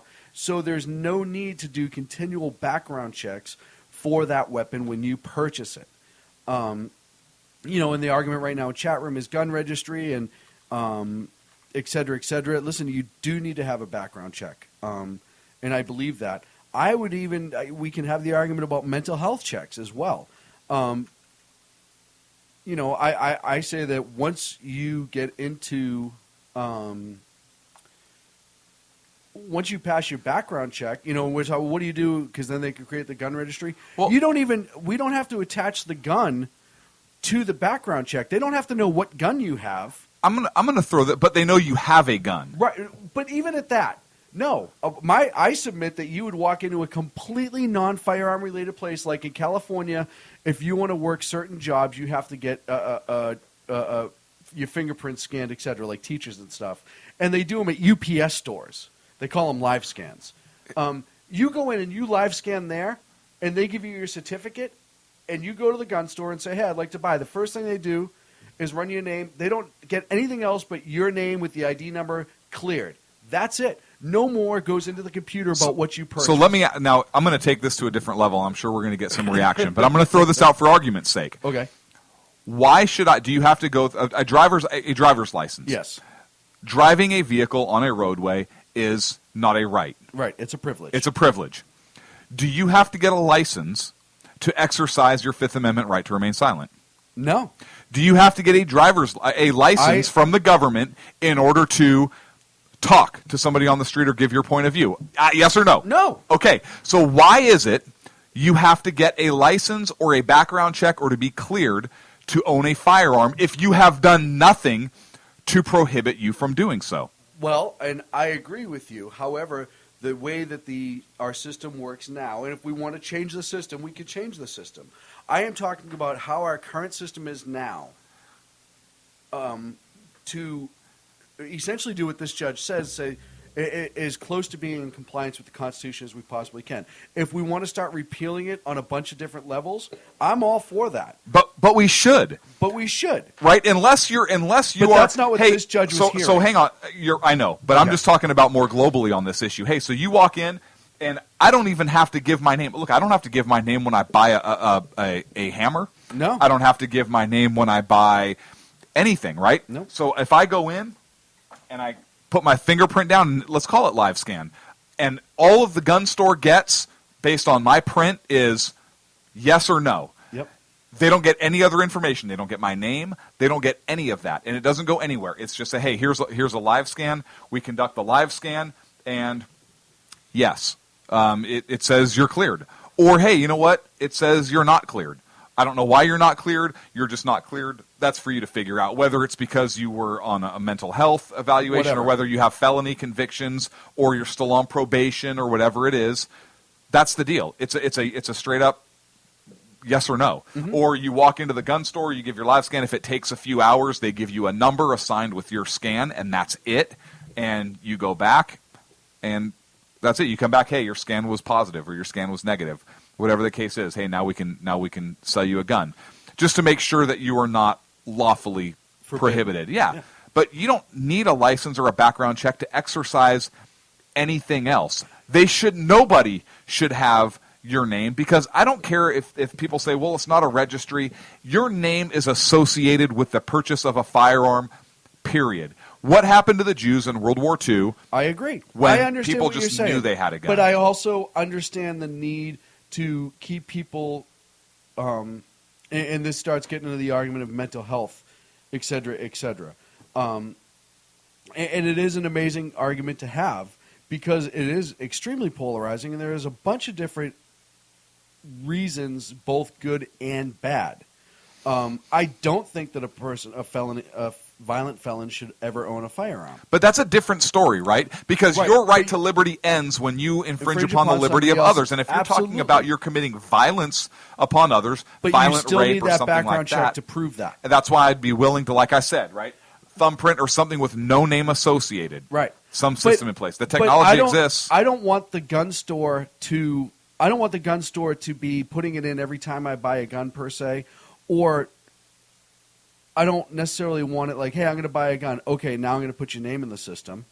It should be, if you walk into the gun store, do you intend on buying a gun? Yep, let me check you first. Okay, and then we'll worry about what gun. And that way those two paths never cross, which gun you're buying that day. So I should be able to walk into 75 gun stores, and if they do track when I'm going into gun stores, all they are seeing is that 75 different times I enter gun stores, but there's no purchase involved. And I absolutely think that there's a need, but we also have fishing licenses, and I would argue that the right to eat is a natural law. We shouldn't have fishing license. Hey, listen, there would be no wildlife in the state of California if it wasn't for fish and game. Mm-hmm. Wildlife would not exist. Ever. It wouldn't happen. It's not naturally occurring. So there's... Right. And you know what? I actually like in the chat room, Great Point Agador says, hey, put it on the driver's license. So you go in for your driver's license, Yes. There's a quick check done, and yes, you can own, and it's something you renew every 4 years, so you're automatically getting a Checked check every 4 years years. if something comes up. That's a great idea. And it would get flagged.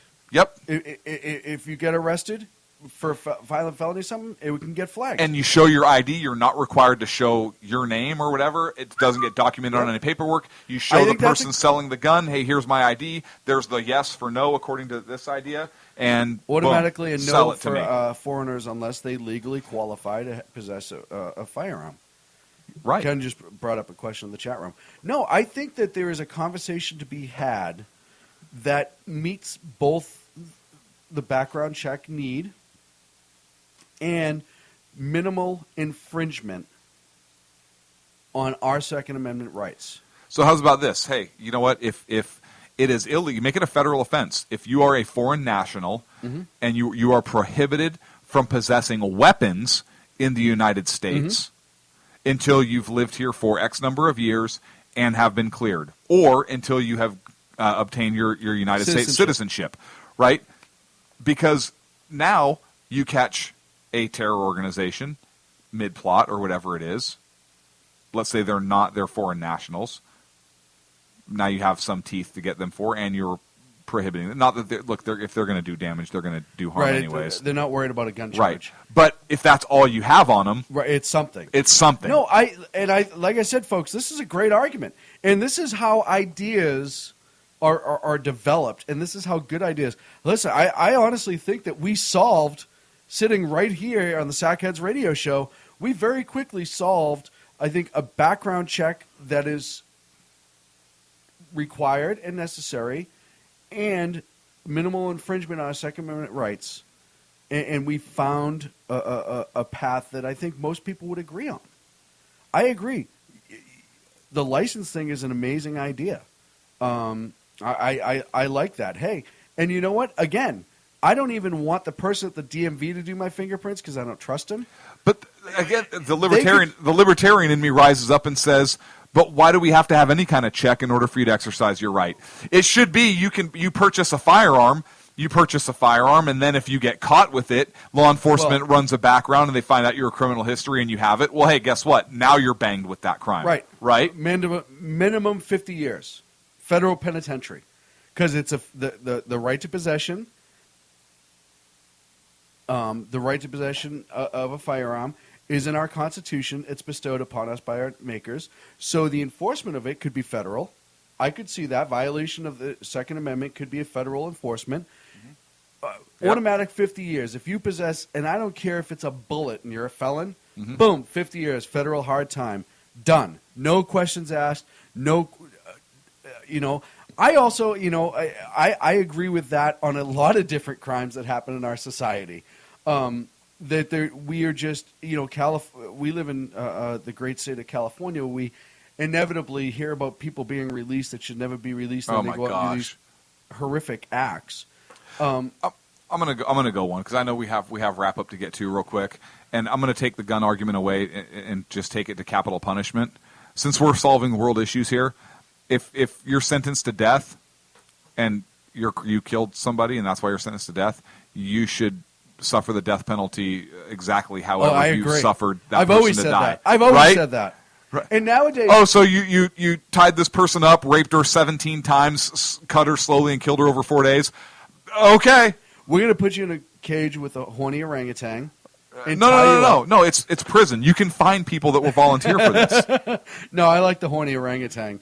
Just because they are so brutal. Just rip the person's arms off. And no, I agree. I also think that if you get convicted with DNA, because we hear all the time how DNA frees people, that you get convicted with DNA as the primary evidence, you get your one appeal. If that appeal fails, which you're appealing the process at that point, you're not appealing the actual decision, they're making sure that the manner that you were convicted with is legal. You get that one appeal. If it is found to be upheld, the decision to be upheld by the appellate court, your next stop is not your prison cell. Your next stop is right to the method that you will be terminated in. Done. We hear all the time about DNA, how perfect DNA is. DNA. I agree. Let's start putting it in motion.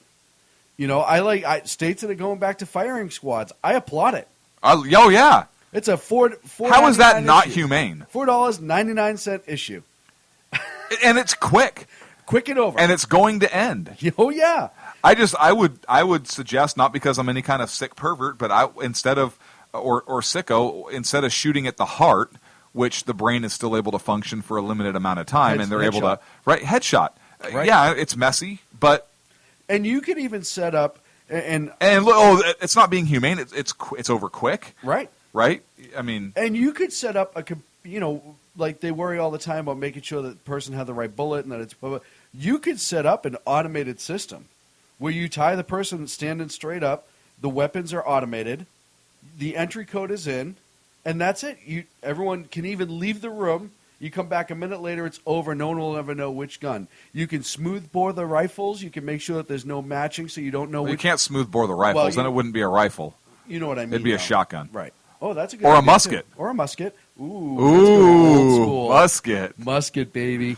No, but seriously, you can make it just as effective as the electric chair with the 3 switches and no one knows which one the electricity's on, etc. You could still do that with the firing squad. I'm okay with that. I'm pretty sure you could find people that would be okay with doing it on with just doing it. Right. And I'm not talking like bad because they're bad, but just because they understand that violence needs to be carried out sometimes for the side of good, and they would have no issue with that and be well adjusted. I mean, again, I'm not saying that be kind of some kind of But sick, even that, but you're always putting that onto a person. You could take the person right out of that. Yeah, you could. Walk away. Just walk away.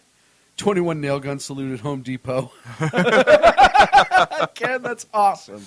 But I agree with you. I think that we need to get back. And I'll tell you something right now. If this Ali Brown was executed, and listen, his admission right now, he walks into court, pleads guilty. I executed those 4 people. I did it with extreme prejudice. I'm an American who maybe waged war on America. Treason. And its citizens. Treason. Execute. You can execute as a result of a guilty on treason. He should be dead already. He should be dead. If he signs, seals, and delivers, boom, boom, boom, boom, boom, yep, I did it, this, that, and the other thing, maybe a mental health screen and make sure that he's sane and can because you don't want to get down that. But he should be dead. That happened. He was arrested on the 20th. If he pled guilty on the 22nd, it's the 27th. That should be it. It should be done. And why isn't it? Why isn't it done? Swift justice. And I'll tell you, swift is justice. You have the right to a speedy trial and swift justice in this country, right?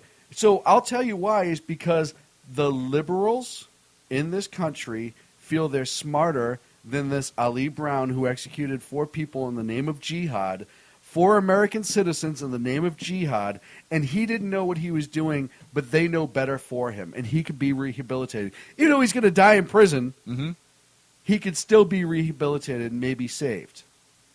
Or, as I think Ag pointed out earlier, he can go to prison and network and radicalize other people in prison. And Right. they get out for something different and go from there. So, we have our options in this country. There's some talk in there about an execution robot, which is interesting.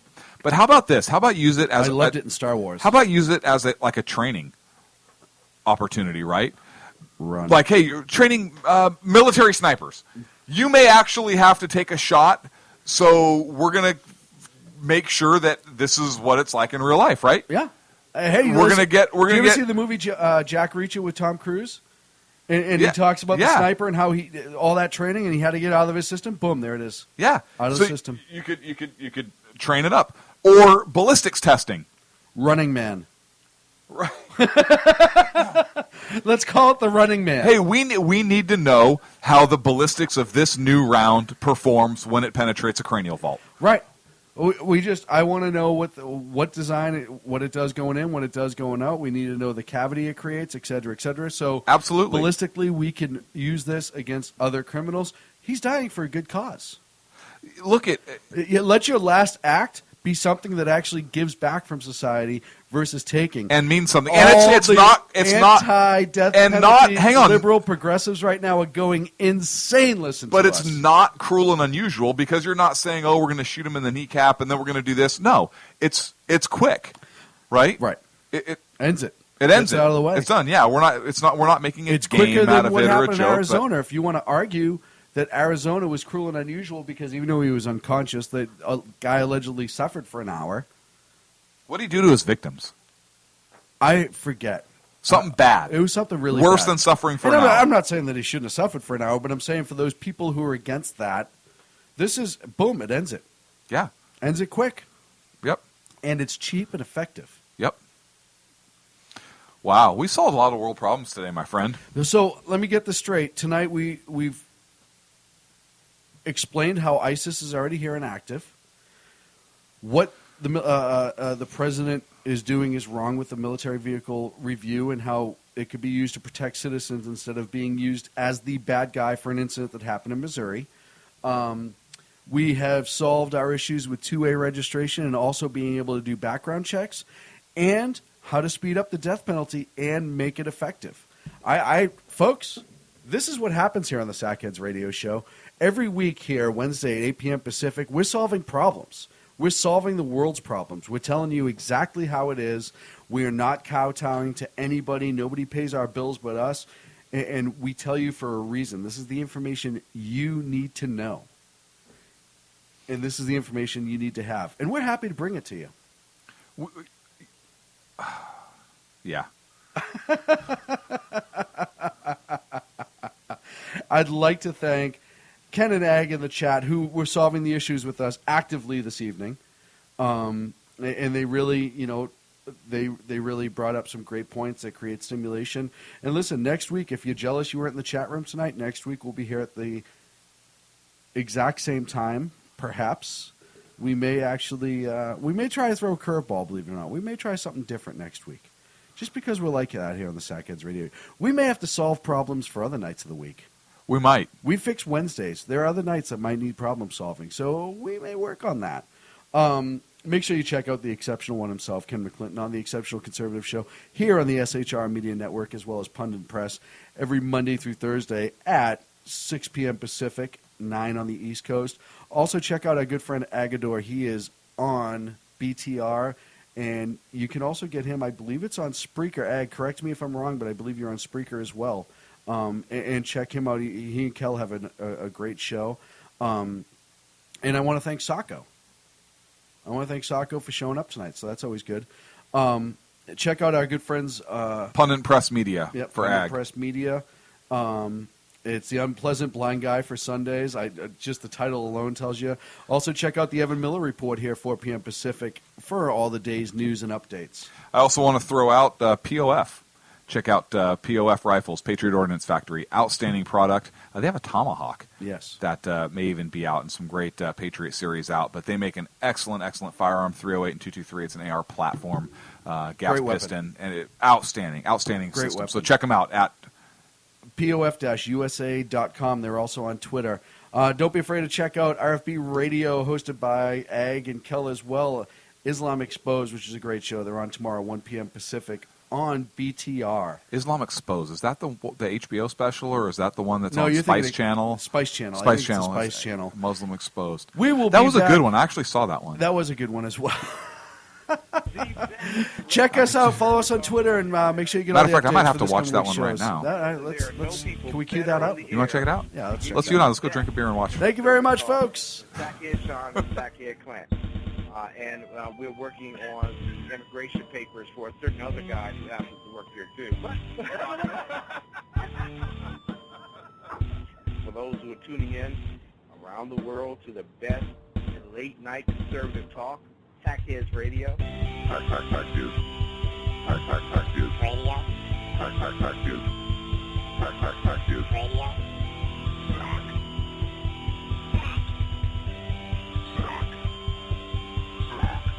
The best late-night conservative talk show in America.